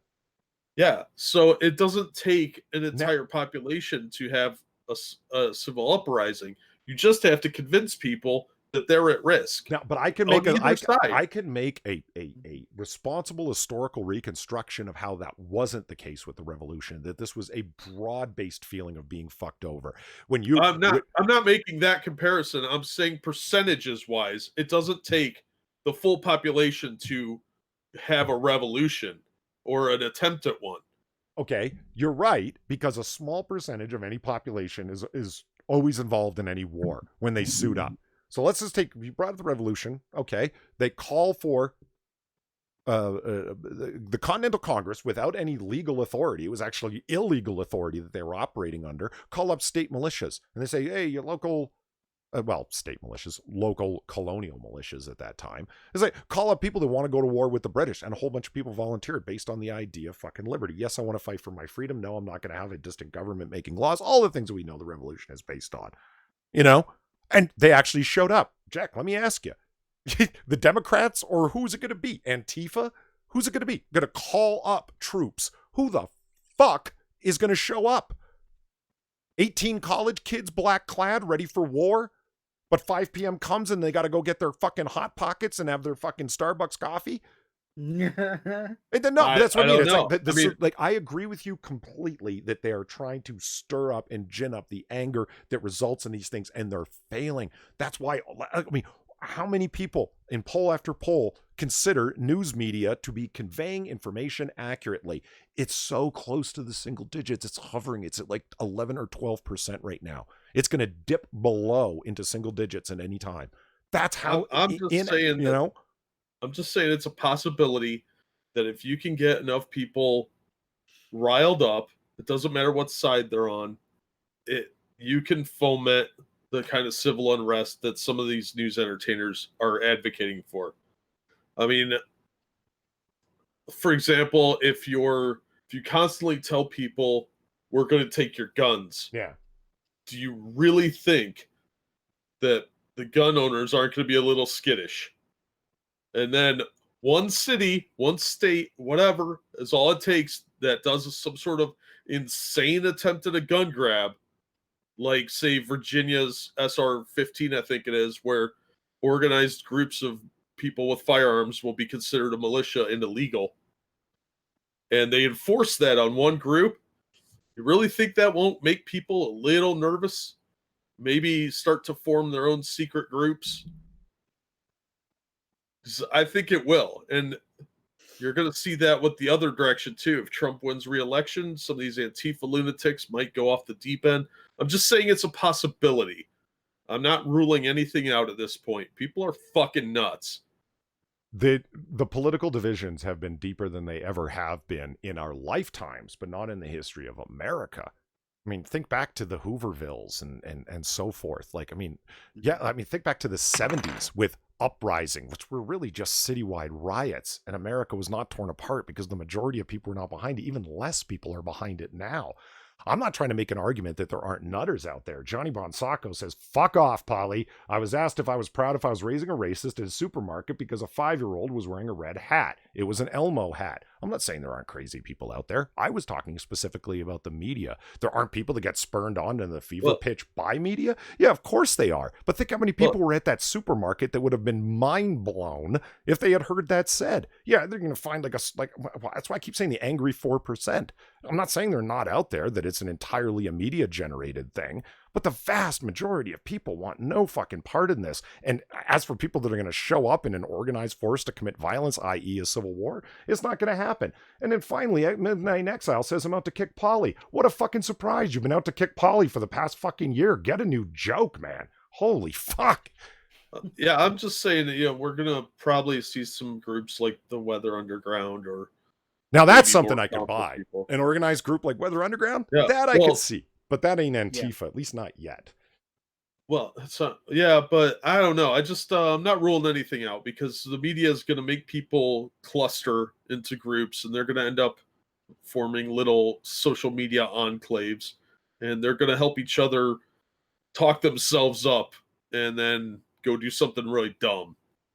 Because that's how cultists work. Well, you know what I want to, what I think that it should be everyone's new hill to die on, so to speak, Hmm. their new cross to bear, is every single person that wants to maintain the United States the way that it is, right? To maintain our freedoms, to maintain our identity, to maintain what being American actually is to rise up together and say, fuck every single person that's trying to tell us what to do. It doesn't matter if you're a media personality. It doesn't matter if you're a talking head. It doesn't matter if you're a news entertainer. All of these people have a vested interest in telling you what to do. Fuck every single one of them. Fuck them all.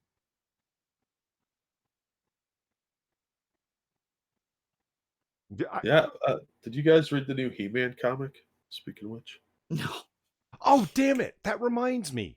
it's pretty good. I saw a fucking He-Man Masters of the Universe name generator, and I closed the tab before I fucking opened it. That would have been hilarious. I wanted to see. So what was up with Your name would be Polydor. Polydor? I just wanted to see what they were going to come up with, because there's... Really? Do you know what I mean? Like, the Rob Liefeld name generator made more sense, because there was a lot more Blade Death and etc. Yeah, that was awesome. It really was. And even when they were doubled, like the kind of system they set up had failed, it still made like Blood, as if Rob Liefeld wouldn't have created a character called Blood. You know, he would have. Oh, yeah, of course. Yeah, are you kidding? He probably uses that name generator still. No, he wouldn't go blood. He wouldn't be so, brain dead to repeat himself. He would still go through the list of everything else before going for blood. Yeah, he'd go bloody blood. Yeah, there you go. Sanguine blood or something like that. Yeah. I will tell you this as a final thought on the whole thing we were just talking about, everything in and around ideas and people. And you mentioned cults and Weather Underground. The reason why I'm so quick to believe that something like the Weather Underground could happen is because if you look in the Weather Underground, they were a cult. Yes. Do you know what I mean? So it's, and cult actions are, small isolated group, difficult to penetrate. They are extremely isolated. They inculcate their own thoughts and then gin up their own anger that they're at war. So it's either like kill everybody else, like or kill Twitter, all of but in real ourselves. life. Yeah, but at least in Twitter, people are leaving it, and Johnny responded that nobody would have said anything, and then Eve says, "Yeah, that's kind of the point. Nobody wants to get involved." I mean, for a little bit of perspective from this, to remember, I spend all day on a fucking campus, and most campuses, unless they're set to not be that way, are extremely left-leaning. And the people that are the loudest squeaky wheels tend to get all the attention, meaning the Marxists who are on campus. And it's brutal. I am constantly trying to remind myself that this is not the majority of society. And anybody who leaves campus angry as hell and an activist, etc., will not be for very long, because they'll realize that kind of attitude is only coddled in a given environment. The environment of Twitter you just named is one of them, as a virtual environment where that kind of stuff happens. Campus is one where it's a physical environment where that kind of thing is coddled. The majority of people are not going to bend out of their way to have you constantly morally denouncing everybody around you. There's very few spaces and places where you can get away with that. The only thing you're contributing is furious political thought. I mean, where the fuck else is that going to go on successfully?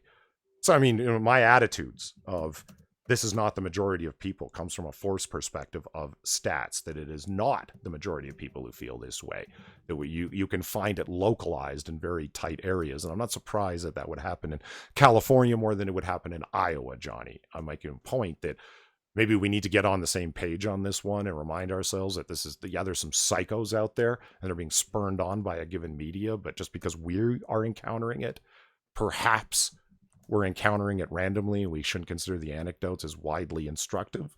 This is the way most people feel because the stats show that they don't. If that makes sense, hopefully. I get what you're saying. Because, I mean, guys, I'm on a campus. It's like fucking downtown San Francisco times 5. You have no idea. I just...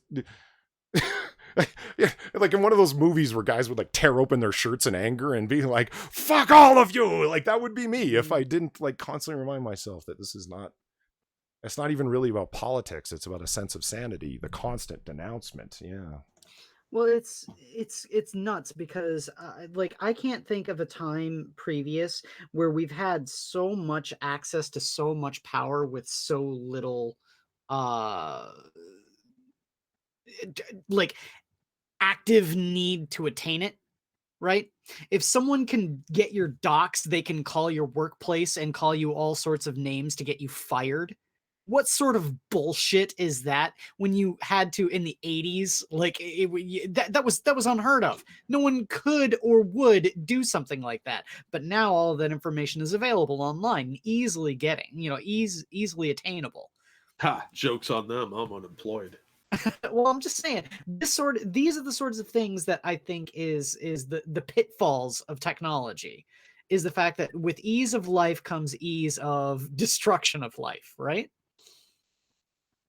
It's Yeah. it's the sort of thing is like technology and innovation is only as good so far as its use in war, which is exactly what these people have been trying to do. Well, this lends credibility to my new theory that Skynet wasn't trying to wipe out humanity; it was trying to kill off Twitter.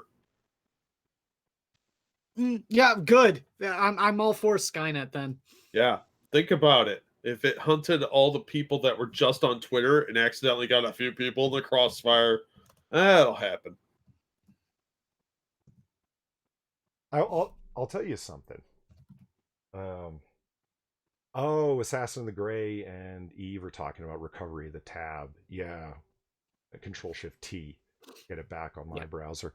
It was in a top right hand corner of a page. I remember not which, if that makes sense. You know what I mean? Like you'll think back to like, oh yeah, I was going to do that. It was before we went live and we were talking a bunch of things and I closed a bunch of stuff and I'll go find it again just by searching for it. You know the kind of things that get attention in the media that aren't political but still insane? Stuff like this. I love this. Transformers actress Megan Fox teaches her children that plants are sentient beings. Stuff like this. Oh, man, she used to be kind of pretty. Why is she insane? Toe thumbs. I'm not looking at her thumbs. Everybody brings that up. It's the greatest thing. Her thumbs are disgusting. I've seen them. I've seen zoom ins. They are. I agree. Yeah, she's got weird thumbs. I'm okay with that because she's not totally hideously revolting. Like you will think differently when you get a hand job from her. Get this sentence, guys. Hold on, get this sentence. Yeah, you know what? That was a horrible mental image. Thanks, quiz. You're welcome. No, it'll be like a foot job, but with less calluses. Oh my god! I was about to just drag it on to a different subject, and then I got a mental image of getting a hand job from toe thumbs, and it's like, ugh. Yeah, it's the ridges on the bunions that really get you going, you know? Yeah, right. Yar of Clan Coon says, have you ever read Brat Pack? It's the boys before the boys. Definitely worth a read. Guys, have you ever? Yeah. That sounds interesting. Really? Oh, dude, it's a work. Yeah, I read it back in the day. And woo. It's a tough one. Really? Yeah, at the time it was borderline obscene because it's like a late 80s book. But yeah, that's like the Well, I'm going to make a little side note here to go check that out. I've never heard of it before, so cool. Nice. Yeah, there's a kid that takes it in the ass so he can get superpowers. Whoa. The sidekick for the Wonder Woman pastiche is like a constant rape victim because she's used as bait and she's had like a bunch of abortions. Well, it's all about the sidekicks. It's really fucked up. Wait, what is this? Brat Pack. Oh yeah, I mean, the thing that's the worst is people are talking about. Let's just not focus on the anal sex for powers thing so much. Let's just let's not focus on the anal sex. Let's just look at pictures of Megan Fox. Well, and not talk about her toe thumbs. Notice you can see her thumb right here. Yes, you can see her. Yeah, thumb. if you can't get a handy from her butt's the only other option. We're still talking about butt sex. So check out this sentence. This is great. Fox spoke with people while attending PUBG's mobile #Fight for the Amazon event in Hollywood. PUBG's Fight for the Amazon. I don't remember that being a map. No, that it you was could play. it was more fun than that. This is like Purple Dragon dishwasher level. Fox spoke with people while attending PUBG Mobile's Fight for the Amazon event. What a load of fuckery! I mean, you think David Hogg would want to toss that salad? Shit. No, I think she's a little too dude, not enough dude like. So she says, that David Hogg would just look at her thumbs, and that's all he would look at. it's all about releasing control, right? That's all it is, she continued. It's about allowing them to be who they are and relinquishing control because they were born to be who they are. And it's my job to support the process, not to get involved and micromanage and mold them into what I think they should be. What? Lady, That's weird. what are you fucking talking about? So this is the part you're going to love, Quiz. You ready? You ready? Yeah. Fox then discussed how she's sending her kids to a vegan school. Well, how are they going to get any learning done? They're all just going to be sitting there talking about how they're vegan. We send them to an organic, sustainable vegan school where they're Hold on. An organic school. where they're seed to table and they plant their own food. They grow it, they harvest it, and they take it to local restaurants to sell it. So they understand how all of that works. Oh, I misunderstood Is the school that. made in a mud hut? I thought she was talking about the school itself is organic. That's what I was saying. So it's like Krakoa. It's like a plant island that they do. Yeah. The kids Yeah, go there it's- and commune with the walls that are made of vines and such. Yeah, it's like I have to look this up. Hold on. Tell me what the name of this school is. Oh, it doesn't say? Shit. It- Okay. Was it a vegan, organic? Yeah, I mean, if you private if you look up Megan Fox, you might find Megan. Is it MEGHAN? GAN. Just GAN. Yeah. Okay. And if you look up overpriced hipster Hollywood fuckery, that might help as well. Mm-hmm. Now, did they rent this space from a druid grove or like a sacred place? Is this a temple? I don't know. It sounds like a cult. Well, she does say, and it's kind of reminded me of this, the actress also takes her family's vegan lifestyle to almost a Buddhist level of concern for living creatures. Not all Buddhists are vegetarians. Anyway, she makes it a point to not harm ants or even pick flowers. She states, I'm very specific about never harming animals. We don't step on ants. We don't do things like that. We don't rip flowers out of the ground because we think they're beautiful. So when Does she kill bees? it's like, lady, your face has been made over by surgeons after like everything upon you is fake. I don't understand where you get all this organic live with the world and mutual commune sense from. I mean, half your body's fucking plastic. Isn't there something a little off kilter here for you? I feel like you're being rather harsh in your judgment of her cuteness. No, I'm not. Fair enough. Okay, wait on. What was it? Ryan Walters says it's called Vegan Academy. The only things that's coming up for Vegan Academy are like cooking things. There's one in Austria. It's on Vegan Street. Jesus. There's a school called Muse School. It's a vegan school in Calabasas. Okay, it's Muse as in the band MUSE. Okay, I was gonna say the Grecian spirit of inspiration, but okay. Academy. I Muse figured. Academy? I'd just go with the easy one. In what, California? Calabasas, California. Okay. I just want to see. I want to see if the I want to see a picture of the building. I want to see a picture of the building. Show me a picture of the building. For elementary school kids, it costs $27,000 to attend. Which, for her is a drop in the bucket. But I'm looking at Muse School here. Where's the fucking... Come on, I want to see a picture of the building. I just want to see a picture of the building. What's the address? Here we go. Hold on. Well, this is what I mean. BG says, is she single-handedly trying to prove why listening to celebrities is stupid as hell?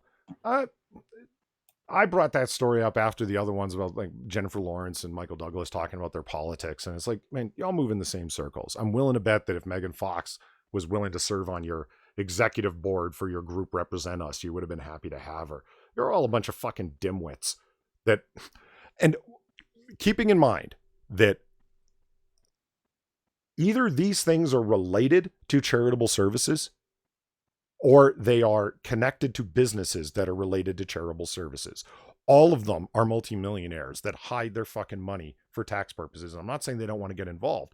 They like getting involved in politics, especially when it relates to going to political soirees and going on shows and being interviewed and people asking them about their opinions. I mean, imagine the cathedral-sized ego you would have after a while where everybody hangs on your every word.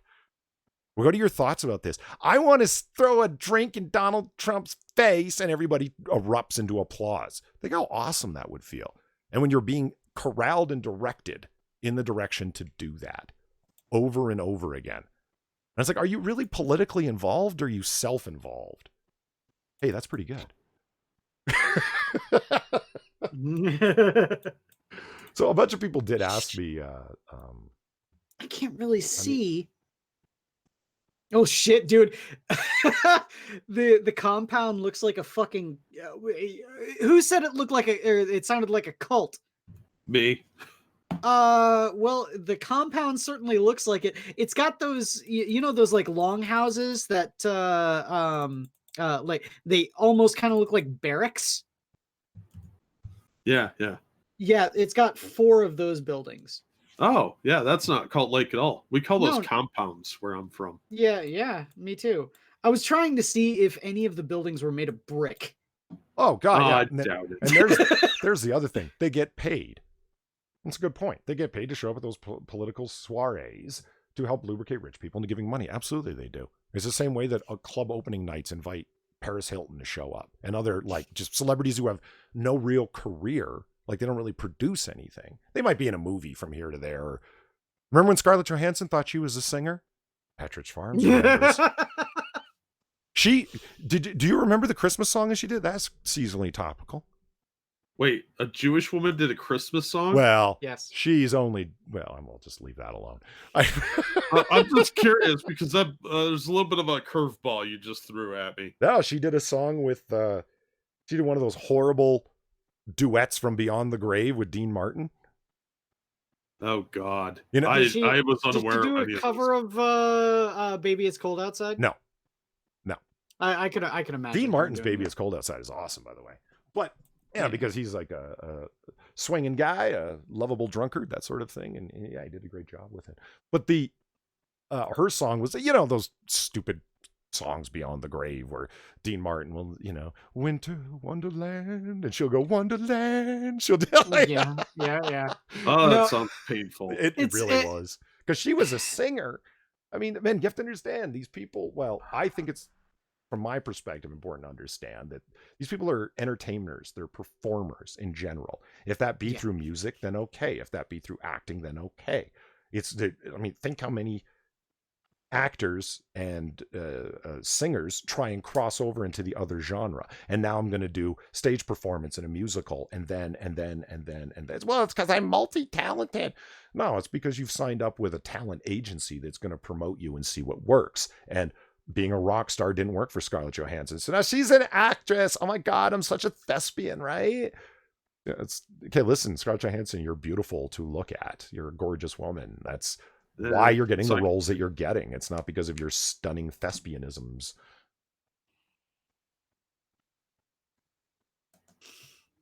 Look, all right. The reason why these things even became a thing is because the first one was actually kind of good. It was the Nat King Cole, Natalie Cole. Yeah, I remember that one. That one was actually good. Well, what they should have done is that they obviously had the multi-track recording, meaning the audio only of Dean Martin singing. they Mhm. should have done a better job. When you listen to it, it really does sound like she's just singing while his audio track's playing, and they didn't pause him for a while to let her sing stuff. Like when they're supposedly duetting, singing together, there's no harmony points. And he's just talking over her sometimes. It sounds so processed and polished and overproduced. It doesn't sound like she can actually sing, if you know what I mean. Shocker. She probably can. Yeah, I'm sure she can hold a tune better than I can, but I mean, Jesus Christ, that's not saying much. I sing like, you know. Well, yeah, but you're also not trying to publicize yourself as a singer. Yeah. Here, let's talk about this. Everyone seems to be this has come up in chat, and it's talked about other things. Real quick, can I share something with you guys? Sure. A leaked scene from a still from King Kong versus Godzilla. It just hit the Twitters. Okay. It's been being taken down. They're fighting on an aircraft carrier. Sweet. But King Kong is supposed to be tiny compared to Godzilla. Nah, this is the future. Haven't you seen Godzilla King of the Monsters? No, I haven't. Oh, it was fun. It was a fun movie. I've heard it was good. I just haven't seen it. They reference Kong on Skull Island like a couple of times, and they talk about King Kong. Here's the shot. It's very blurry, obviously, but it is a leaked photo, and I think this would be awesome.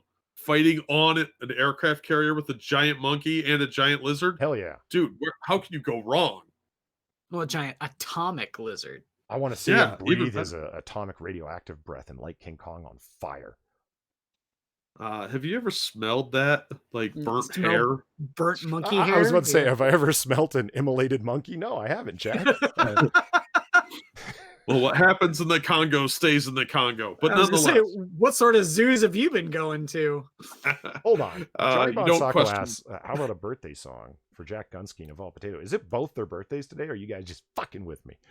I know it's Gunsky's birthday. I didn't Is know it? It was Evolve's birthday. Should we sing? If it's both your guys' birthday, yeah, I'll break loose and sing. You have to put. Do I have to?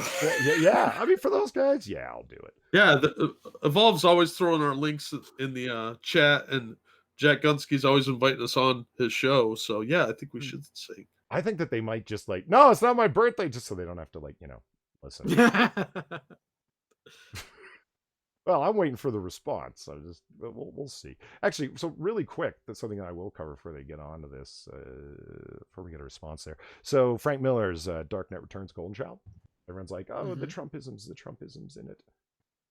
Yeah, I've read it. I bought a copy. Here's a digital copy of it. And here's one of the pages that everybody's talking so much about. It takes place in and around an upcoming election. Topical. And it's a dark side comic. It's Laura, daughter of Superman and Wonder Woman, and the Golden Child is Jonathan, the other child. He has powers beyond what they have, and Darkseid is manipulating the Joker to manipulate the masses to get all pent up to cause a civil war. Wait, hold on. What? The Joker? Yeah. In the Dark Knight? Yes, I know. Joker dies in the first Dark Knight. Right, I know. So spoiler. How? It's a long story. Is it in the other Dark Knight Returns books? Spoiler free. This is spoiler free. But Darkseid is the big villain in all of this, and what he wants to cause is a global conflagration. And he figures the easiest way to cause a conflagration amongst the people is through through an election. So he pushes them all of the way to Donald Trump. They never name Trump. You see him again and again here, right? That they're against hate, and all of the Trump supporters, they never call that, are all clownsters. They're all dressed like the Joker, like insane jokers, right? So it's making fun of the whole thing to the point where they're weaponized and angry. It's like you see Jonathan talking to Laura here. It says they seem upset. They're born upset. They never stop complaining. Not until they start killing each other. Useless. It's Laura's very black-pilled on humanity and the whole world, and Jonathan's like, yeah, but there's lots of caring amongst humans. Take a look, and this sort of thing. And she goes, yeah, but that doesn't matter because they're still looking to just kill each other. And this is sort of the enmity around this situation where there are a bunch of, we are righteous, we are good, we want to stop hate. And then the Joker crowd is like, you're just not American. Like, it's like, buy American, be American. The whole thing is a giant send up. Look, there's a lot of deplorables. Yeah. On both sides. And then Carrie Kelly drops down into the middle of it, and then the whole fight pops off. It's back and forth in both ways. I mean, like, here's all the Bat people that are dressed up and they're on the side of law and order. It's meant to represent the insane craziness. At least that's what I took away from it. It's like, notice this. It's like, crush their nuts, drink their blood. Drink their blood? These are the voters. These are the agents of democracy? Nuts. Oh, well, a mob's a mob, and it's going to act like a mob. And I'm going to talk like a mob. So I guess I'm going to fight the mob with a mob of my own. And as long as our side wins, it pretty doesn't it doesn't much matter as her perspective on the whole thing. She's got this hardcore Bruce Wayne Law and Order perspective. There's absolute right and there's absolute wrong, and you all are mobbing, therefore you're all the enemies. I mean, that doesn't seem particularly pro-Trump, and since there isn't a there's not a Hillary candidate yet, but this is when the story's coming out, he makes them all Jokerites. I just don't really see this as being anti-Trump. Frank Miller he's not a fan of Donald Trump, but I don't know. I just don't see it. And it was Grandpa's decision. I don't know how to pronounce his actual name, Rafael Grandpa. It's like Spanish name, so I don't know how to say it right. He's the one that decided to include Greta Thunberg, an image of her near the end on the anti-Trump side. It's like, okay, I don't really see the controversy. I don't really care. Again, when you read it, that's only a few pages. The majority of the story is how Darkseid and Joker are manipulating the crowd and even selling little Trump dolls because they're attempting to rile everybody up as much as possible. So, Darkseid is Russia and the Joker is the Ukraine? Yes. Oh, okay. You got it perfectly. Nailed it. Yeah. So I don't know. If you go over to, it depends on what source you consume. If you go on to Bleeding Cool, they point out, and the article is just showing you the pages, all written by Rich Johnston, of course, saying like Donald Trump is being made fun of. And it's like, and here's the pages to prove it. And there's less than a paragraph of a couple sentences saying, Frank Miller, you never know what to get from his politics, but he's obviously anti-Trump. And it's like, okay, whatever. And you go on to media and it's like, no, he's talking about the entire elections become a public clownery free-for-all. And it's like, yeah, it kind of has. So I don't know. What's that? I have to point this out that Frosted Glass sent us a corrected picture of Megan Fox that will validate someone's opinion here. What do you mean? Yep. It's on my screen. Oh shit! Hold on, let me just share that. Geez, I'm not sharing that. Okay, I will. Yeah, I think you need to. This sets the record straight. And oh my God. Are we on? Yeah. Can they see it? Yeah, it's up now. Well, she does in fact have a toe thumb. So yeah, this is photo evidence. You can't fake this. It's just the lighting's a little off here. That's all. That she does have a toe thumb. It's right there in front of us. Mm-hmm. So thank you, Frosted Glass, for your journalistic digging to find this long hidden photo of Megan Fox for us. And it does show us, it exposes the truth. Yeah, it's undeniable at this point. There's the photographic evidence. Yeah. And it's even calloused a little bit. And even these look like little piggies for the rest of her fingers. I didn't realize how toe-like those were either because you're distracted by the big one. So thank you for sharing, Frosted. Very nice. And by nice, I mean horrifying and nightmare-inducing. Yeah, that's going to haunt me. That's not going to my sexy lady folder. I'm still trying to get over that. Jesus. Ryan Walters asks, "Who's Bat Tits? Is that Carrie Kelly?" Yep, that's Carrie Kelly. And I don't know, if you read that, The Golden Child, you'll find out that it's not a Batman comic. It's not even a Carrie Kelly comic. It just takes place in the Dark Knight universe, right? It's a Laura versus Darkseid comic. That's 85% of it. But let's focus in on the little guys holding up the Donald Trump pictures. I mean, I think Eve said it right. Man. She said that it seems like Frank Miller's just disillusioned with all of this stuff. Yeah. And I ask you to think, it's largely media induced, isn't it? It's starting to seem like to me that if I want to retain a good opinion of The Dark Knight Returns is to only read the first one. I still hold the idea that Dark Knight 3 The 'Cause- Master Race is pretty goddamn good. The only thing that's Well- bad about Dark Knight Strikes Again is the art, and we went over it, right? The art is awful, yeah. It's unbelievably bad. The I storyline thought you were gonna itself go- is really good. I thought you were going to go with the alcoholism. The alcoholism too. is also very, very bad, yes. There's no getting around it. So long as there's no meme sayings in it like, what are you, dense? You retarded or something? Don't you know who I am? I'm the goddamn Batman. All right, so here we go. You ready to sing for Evolve Potato and Jack Gunsky? They deserve it. They're friends of the show, and we've been on their things, and they've been supportive of us. Come on, they deserve it. Quiz, you bastard. Well, I know Jack will sing. You're the one who's the fucking... All right. Don't like being called out, right? All right, here we go. You ready? Peer pressured me. In the 3 and a 2 and a 1. Happy birthday Birthday. to you. Happy birthday, Happy birthday. to you. Shabab. Happy birthday, dear Jack Dear Gunsky Jack and Evolve Potato. Gunsky and Evolve Potato. Happy birthday to To you. Shabab. And many more. Happy birthday, guys. Legit. That's, And may your lives be blessed with women with no toe thumbs. Yes.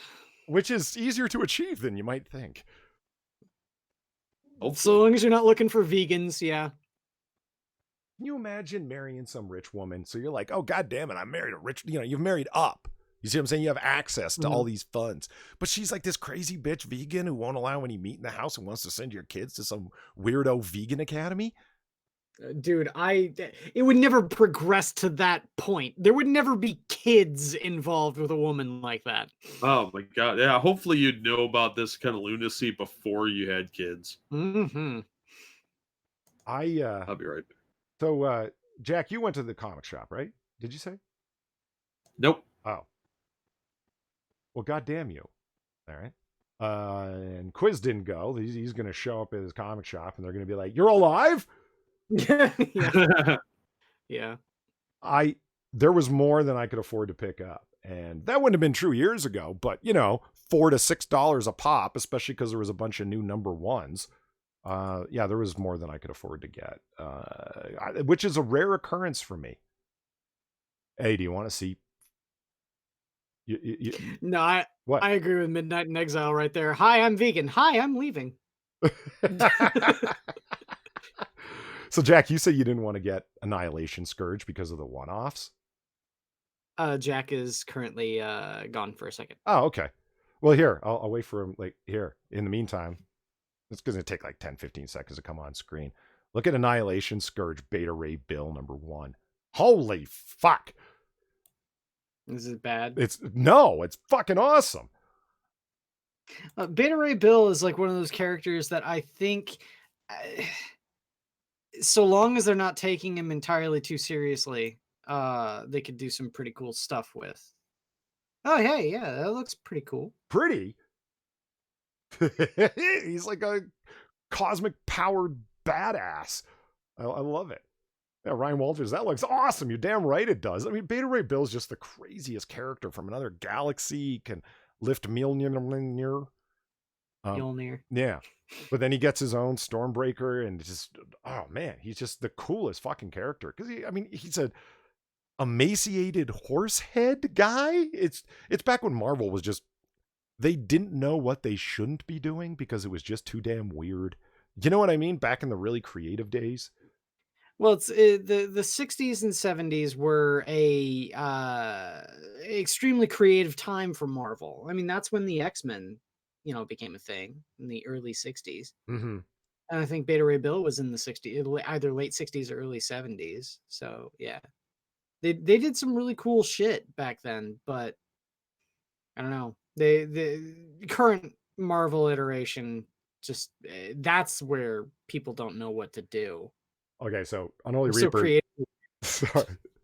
Beta Ray Bill, excuse me, Unholy Reaper says, what the hell is a Beta Ray Bill? Well, he's this Thor-looking character.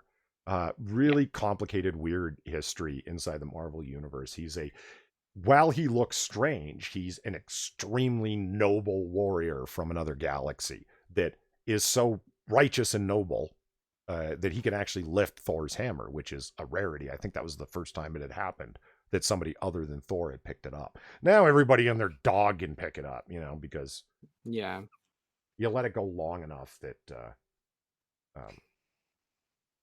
you let something that here's a rule. Well, they have to break the rule because they're not creative. You know what I mean? But the comic overall looks great. And there's a little bit of lockjaw in there for you. This is classic old school Marvel fare. I had a lot of fun reading this. I don't even want to spoil what goes on in it because just talking about the comic again and everything that's going on with it would just be a kind of a waste. But the cool thing is, look at this. There's also a Silver Surfer from Annihilation Scourge. Oh, Assassin of the Grey said Walt Simonson came up with Beta Ray Bill in Really? the 80s. Oh, okay. I thought it was. I thought he was in the 70s. You've got me when Beta Ray Bill came out. It just before I started reading comics so it's all back then to me, if you know what I mean. It always surprises me to read like early X-Men, like you were talking about, just how really, really old they are. Mm-hmm. Like how long running it is. When you read the first 100 issues, it's hard to remember that started way back in the 60s going into the 70s. It's like, it doesn't seem that old when you read the storylines. Like they seem more modern than that. I don't know. The Silver Surfer from Annihilation Scourge. Oh man, after that Trad Moore bullshit. Look at this. Look at this fucking art. Well, I would say, and Polly, you'll be happy to know I see who's written it. The top billing there. That's going to be a good comic. Yeah. Dan Abnett's just that good of a writer. I have absolute faith that that's going to be a good comic. Yeah. I'm looking forward to his Deja Thoris book. Might actually be good then. So did you see the Beta Ray Bill #1? Yeah. What? I don't know. What? I'm not excited to invest in another crossover or big event book. The reason I bought both of these because it's Beta Ray Bill, and after Trad Moore, I deserve a Silver Surfer that's cool. Okay? I earned it. Well, you bought the comics. Yeah, that was your own fault. But what also started this week proper was 2099. Spider-Man 2099 came out. I am Don't ruin the plot. I haven't read that one yet. Okay.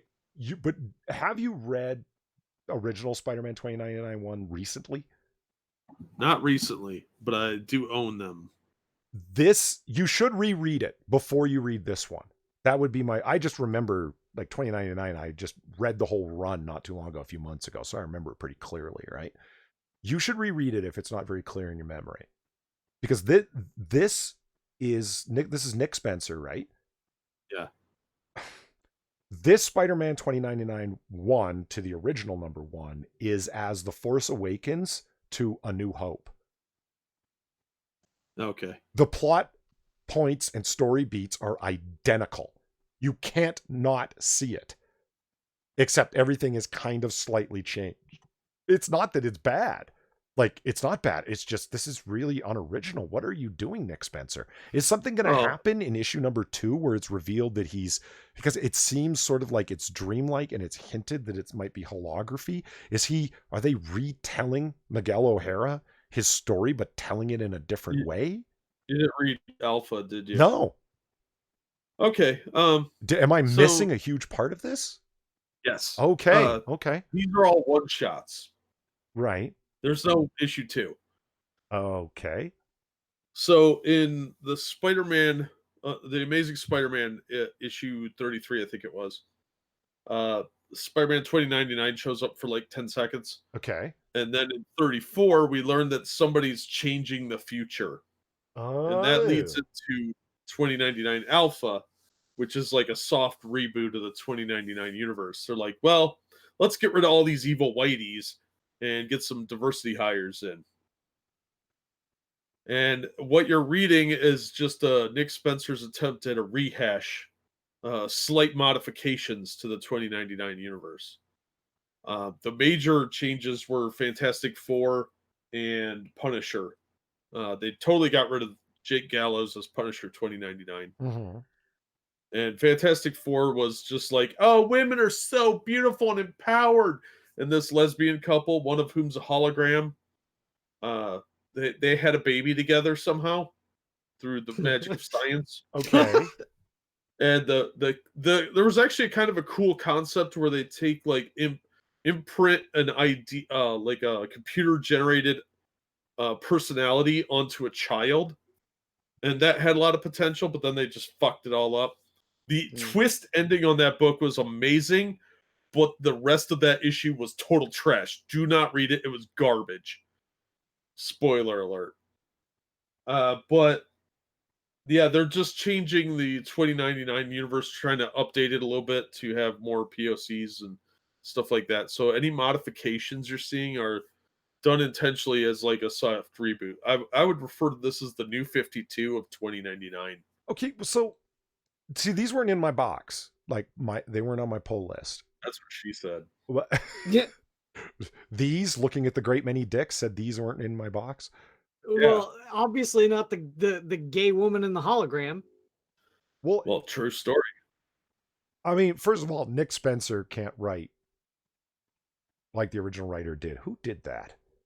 Peter David was the original Spider-Man 2099. Was he? I was about to say, I thought it was Starlin. It was really okay. Yeah. God damn A couple Peter other David's people good. did work on the books. Some of them were pretty good, actually. I really liked a lot of the 2099 stuff back in the day. Oh my god! So, dude, favorites. Doom and Spider-Man 2099 were just there was some good stuff in the other ones, but Doom and Spider-Man were fucking incredible. I loved them. Yeah, I liked X-Men. You know what? I've got spotty issues of it. I haven't even read the whole thing. Same thing with X-Men Noir. I still haven't read the second X-Men Noir story. God well, damn it's it, kind of hard to keep up with all the awesome stuff. I'm gonna go back and reread all the 2099 stuff. Is there a second X-Men Noirs? Pretty damn sure I've only there got is. I've only got the one. Pretty damn sure there is. Hold on, I'll look. Well, okay, so hold on, Jack. I want to get clear on this because I saw them on the shelf, right? And so I just grabbed Spidey and Doom 2099 #1. And I haven't read Doom yet. I've only read Spidey. And it ends with, and so you said 2099 Alpha, and then it's like to be continued on the last page of Spider-Man 29, to be continued in 2099 Omega. So where does 29, and I'm like, oh, okay, well, I mean, this is them linking it to the other 2099 stories because they all did in the original, right? Doom crossed over with Spider-Man because it was all a shared futuristic cyberpunk world. And I thought that's what they're doing here again. So where does it go on from here if these were all one-shots? I thought it was an ongoing series. What the fuck? Well, apparently this all sort of ties into an Amazing Spider-Man story that's going on through this entire thing. Something about Doctor Doom. I only read the first 2 parts, and I haven't picked up the other. I haven't been to the comic shop in like 2 weeks, so I haven't been able to pick up my other books. But they're all one-shots that are leading into like a rebranding of the 2099 series. So they got rid of Fantastic Four 2099, the originals, and they got rid of the Punisher 2099. We don't even know what happened to the X-Men or Ravage or a lot of the others, like Daredevil 2099, etc. So I don't know where they're going with it, but it just looks really, really hackneyed in modern era. They're taking it in a more modern Marvel look. So substitution and cucking all the men. You remember old Miggy had his own book for a while where he was in the modern era. So it's not Miguel O'Hara, it's Miggy. Thank you. It also makes a little bit more sense too with the naming structure, is the fact that they set it all up with 2099 Alpha. They have the one-shot issue, and then they have 2099 Omega. The Alpha and the Omega, the beginning and the end. Yeah, and this is the end of 2099 as far as I can tell, because most of these were really bad. All right, so are you guys It's 2:00 in the morning. Yeah, I was gonna say, you guys ready to pitch? I've got one comic that I bought, and it's fucking awesome because obviously, and so I could actually do a super quick pitch, and I can do it in a really cool way. Are you... Real quick, I'd like to address something. Sure. Formerly, Rod Line says, "Do you think there are too many comics on the market from the big companies?" Yes. Yeah. Marvel's flooding the shelves. Absolutely. They have to stay afloat, man. Just to it's what's killing the industry right now. Yeah. Well, how is it profitable to flood the shelves with books that don't sell? It's a self-defeating prophecy by doing this. It's a cash grab because they're printing them so cheap on such garbage paper with low quality ink, and they don't pay their people much. They just want to push product out with names you recognize on the hopes that people will buy them. And the profit margins are so good, they just have to keep tricking stores into ordering them. Because they don't give a fuck about us. They're just trying to get the retailers to order them. Mm-hmm. It's about keeping the shipment numbers high, so they keep shipping. And it's because they have to show bottom line numbers to their higher ups, i.e. Disney and the executive board, right? And it's like, here's our shipment numbers for the month of December. And they're really, really high because they keep printing and printing and printing and printing. Like, what did we add it up to when I did that spreadsheet the one week? Oh, it was over 100 books. And like, there was like, some 25, I guess, like a quarter of it were one-offs and ongoing mini-series and stuff like that. But then the regular series, there was like 75 or 80 of them. It was ridiculous, Rodline. Ridiculous. Way too many. They had like 3 or 4 special events going at one time this past, month or so? Because they were wrapping up Absolute Carnage, starting 2099 and Annihilation Scourge, and they had something else going on, but I don't remember what it is because I just didn't care. But yeah, so there's always like 3 or 4 events happening now. It used to be once a year you had an event. Now it's all the time, and they do that just so they can keep looking busy. It's a numbers game. The more they ship out, the profits are smaller, but it adds up. So, and with the increased cover price, like these 2099 books, they're $5 a piece, and it's like barely regular size issues. It's not even 40 pages as far as I could tell. So they're slightly larger, but they're not worth the extra $1 that they're charging. So it's all about inflated pricing with more numbers on lower quality. That's how they're doing it. Yeah. And BG is the one who said it. Yeah, there it is, quiz. X-Men Noir, Mark of Cain. Oh, okay. They did it the same way they did with Spider-Man, Eyes Without a Face. Like the first one's just called Spider-Man Noir, and the second one's Spider-Man Noir, Eyes Without a Face. Same thing with this. X-Men Noir, Mark of Cain. And so you've got something to look forward to. Yeah, I don't know where they would go forward from the story. I was actually kind of let down by X-Men Noir. Huh. Oh, there were elements of Spider-Man Noir that weren't my favorite, but overall it was fucking fantastic. I loved it.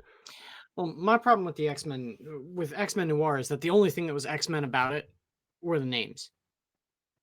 The characters, the personalities, the story, none of it had anything to do with X-Men. Didn't have nothing to do with nothing.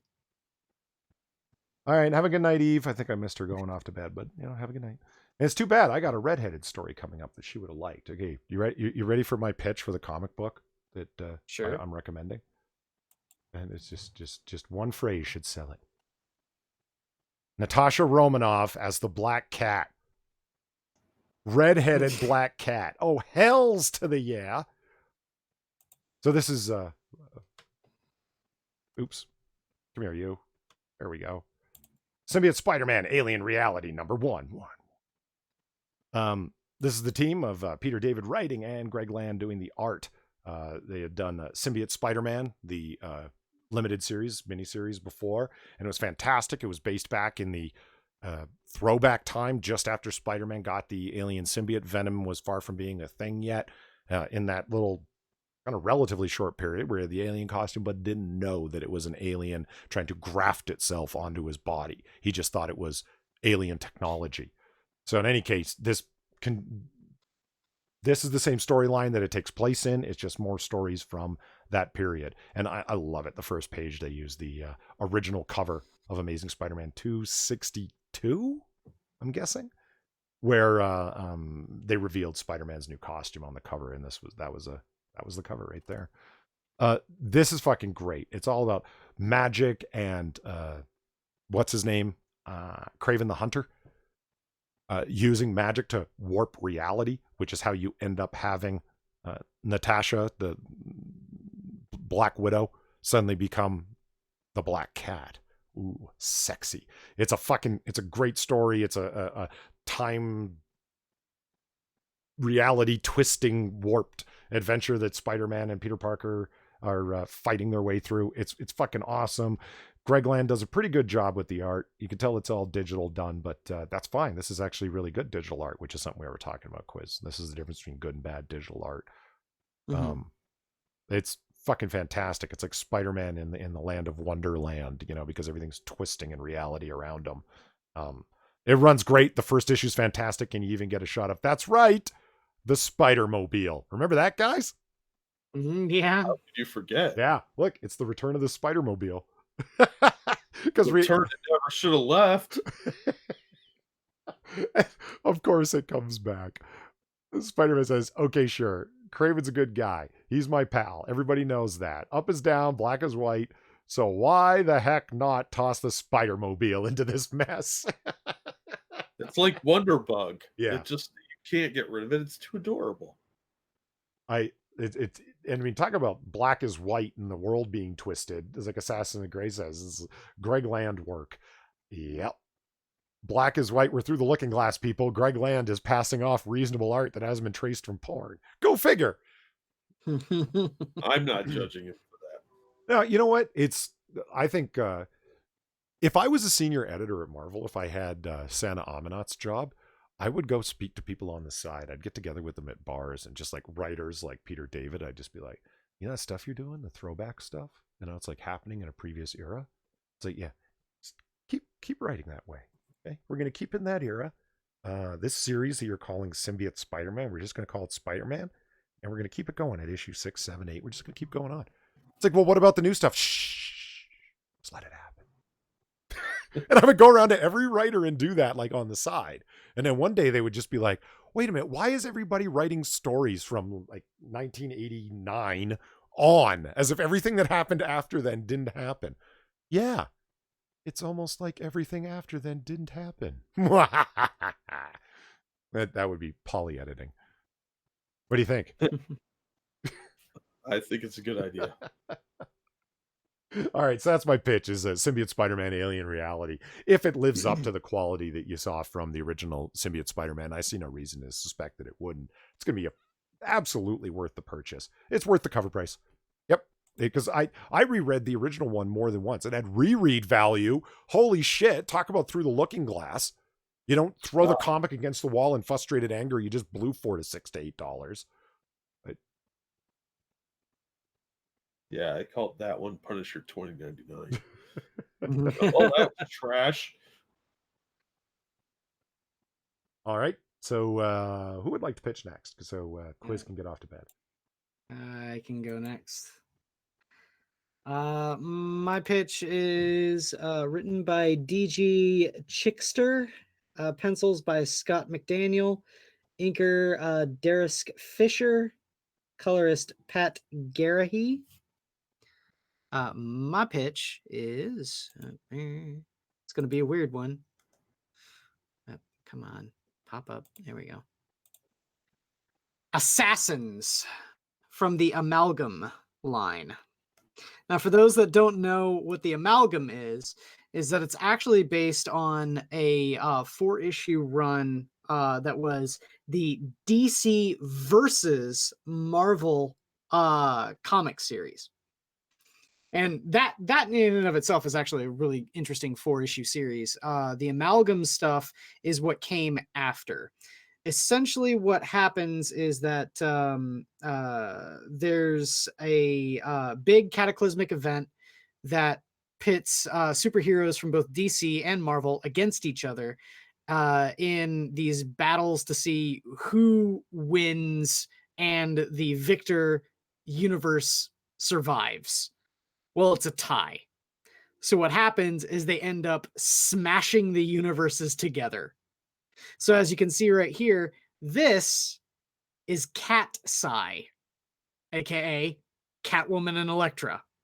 And this is oh god, what's her Dare.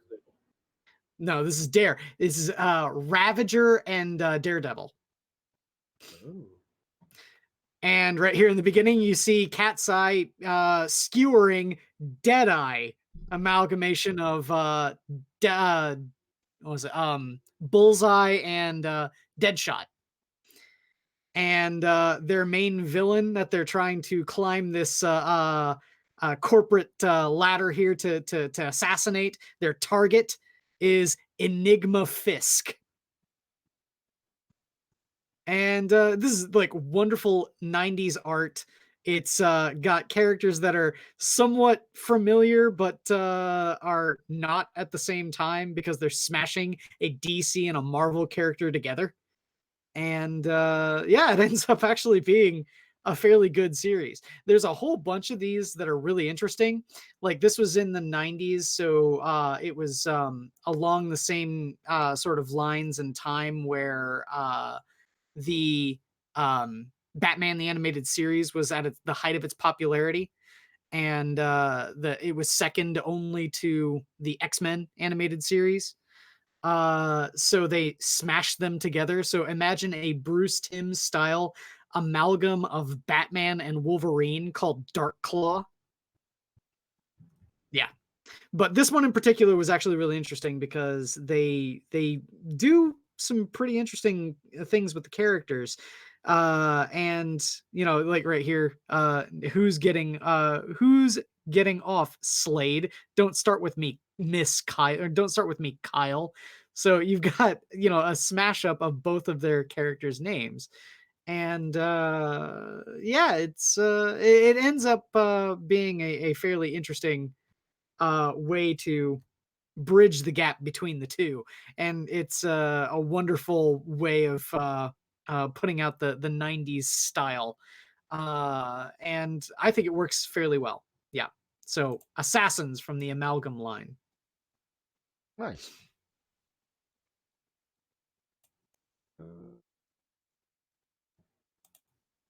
Oh, look at all those misbegotten comics, you son of a bitch. Hey, you know what? I'm perfectly fine with pirating those because trying to find a trade paperback of the Amalgam shit runs you at the minimum $200. Oh shit! I should sell mine then. Yes. Oh yeah. What do you got first, Jack? All right, I'm actually pitching the sequel to one that I pitched previously. This is Archie 1955 issue 2. Ooh. I actually was afraid this was going to be garbage because the first issue was pretty good and I enjoyed it. Mm-hmm. This is written by Brian Augustin and Mark Waid, with pencils by Tom Grummett and Rick Burchett, inks by Bob Smith and Rick Burchett. I don't know how to say these names. Yet more evidence about the fact that, you know, we'll pitch comics by people that prove themselves to be insufferable cunts. Yeah, we do. This story was actually pretty interesting because, like, Mr. Lodge here, Veronica's dad, he gets involved in Archie's career and does some pretty rude things to one of the characters. But Archie cuts a demo thanks to Pops, and his career is starting to take off. And everybody is, you know, kind of worried about themselves. And Mr. Lodge is really going to screw Archie over. It was a really good setup for the next issue and for the story as a whole. It really progresses the plot. It's really well written. Not a superhero book, but a very well written story about somebody's up and coming music career. And he even like Archie has second thoughts about things. He's worried. A lot of stuff goes on in the background. He may have stolen this guy's song. May. And by may, I mean he totally did. But appropriating the culture and stealing songs. My God. Stealing songs from a black man in the 50s. What I'm saying. Yeah. No, and Mark Waid wrote this. It's shocking. Shocking, I say. But it's actually handled pretty well because he actually, like, goes and apologizes to the guy and tries to make it right. It's not heavy-handed politics shit. Yeah. So this was actually a very smartly written book that, betrays Archie's naivete and the scheming that goes on with like the DJ and Mr. Lodge and even Veronica. And the guys here are worried they're going to be left out, that sort of thing. There's a lot going on in the book, and it's really well done. I thought it was actually shockingly good. I expected it to turn into SJW garbage, but it didn't. It was actually pretty solid work. So it continues to impress me. I'm looking forward to the third issue, which I haven't said that about a Mark Waid book in like 30 years. So yeah, I wonder how that Ignited series is going for him. oh my God, it's horrible. Oh, the Junior Terrorist League. Yeah, it's that thing. That's a pro-terrorist book. It's like when are they going to give up on it? Is what I'm saying. I'm guessing they'll probably go 8 or 9 issues because the sales are already down. I think they're below 2,000. Jesus, really great. I stopped reading it. I read the first 2 issues, and then the guy at the comic shop thought I would want them, and ordered them, and he just gave them to me. He's like, "I read these; these are garbage." So I got issues 3 and 4 for free, and they were painful to read. They were just so blatantly one-sided. In issue 5, I think it is, they say that the kids showed up to this anti-gun rally or this pro-gun rally where they wanted to arm the teachers. Okay. They wanted to portray that as the kids went there to stop any potential violence, but they're the ones that incited violence. Mm-hmm. Everybody else was peacefully assembling. It's really, really bad. It might as well be a Black Mask book. I give it at least 8 issues. That is classic Waid. You know what Mark Waid needs to do? A historical adaptation of the Weather Underground. Yeah. He needs to, because he would present them as the greatest heroes ever. Mm-hmm. Yeah. Yeah, he would. And that's what it feels like. I mean, these kids are effectively Antifa. They dress up in black. They attack people that disagree with them. They're terrorists, and there's no qualms about it. They just they attack the cops. They attack the feds. They attack peacefully assembling protesters that are pro-gun. They just straight up attack them, throw things at them, cut them up, beat them up, and it's insane. You can't, as a reasonably minded person, see that and not think these are villains. Right. But that's not how they see them. So I have to bring up Assassin of the Grey's amazing joke there. Archie said ginger. Of course he steals soul music. Yeah. We were talking about, like, the mini pockets, the pouches galore from 90s art. Mm-hmm. It's how small the pouches are and how insistent Liefeld was at putting them everywhere. If you think back and you look at any not super powered hero that Jim Lee would draw back in the day, so you'd see him draw in X-Men a lot of Nick Fury when Fury was a older grizzled white guy with the Reed Richards hair, the gray streaks. He was wearing an outfit that had plenty of pockets. You know why? You know why Spider-Man and everyone else needs pockets? Because they're wearing skin tight suits. Where the fuck else are they going to put all their stuff? Batman had a utility belt from day one. Why? Because he's wearing a skin tight suit. It makes sense. Rob Liefeld just made too many of them and too small. What are you going to put in there? Each one of them is just a little change purse. That's what was ridiculous. I think the pockets are a good idea. They can always put stuff in their prison wallet. Yeah, that's it. Spider-Man needs some extra fluid. Oh, here, let me pull my pants down and reach up my ass. You asked. Okay. Just once again, gonna remind everyone. Redhead, black cat. I'm all for this. This is a great fucking idea. So that means when they do the TV adaptation, she'll be black? Yes. Yes, She will. Now, I did hear that it's possible that Eastman and Laird might do a Teenage Mutant Ninja Turtle miniseries over at IDW, where they're both in the book.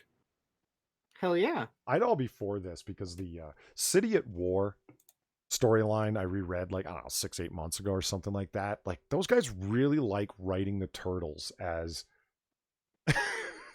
like, you know, they're Teenage Mutant Ninja Turtles. The title says everything. It sounds so goofy, but they write them so deadly seriously, you know? Like, they're the students of Splinter, and they're deadly serious about their ninja honor, and they must fight Shredder, who is like blah blah blah. Like this, I love those stories. It was great because it was so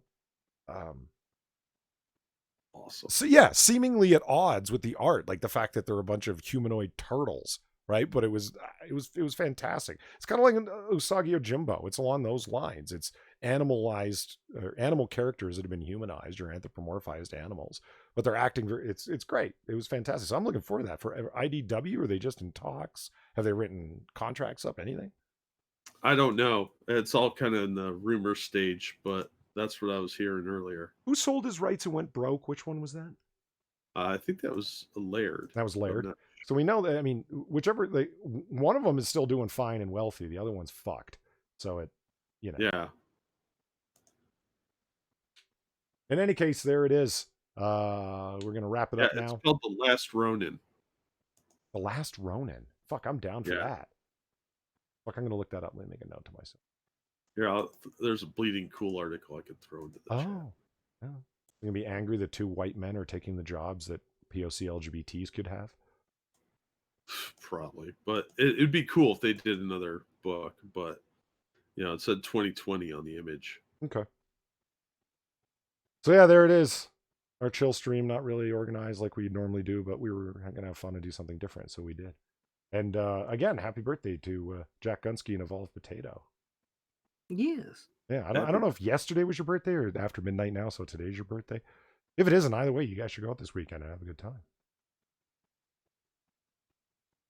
Mm-hmm. And Frosted Glass said, we were talking about the video. Yeah, I said in chat before that, yeah, we can definitely talk about that. No problem.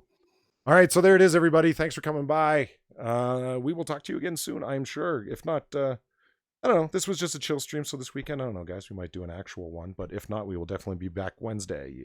Next Wednesday. Have a good night, everyone. Bye. Take care, everyone.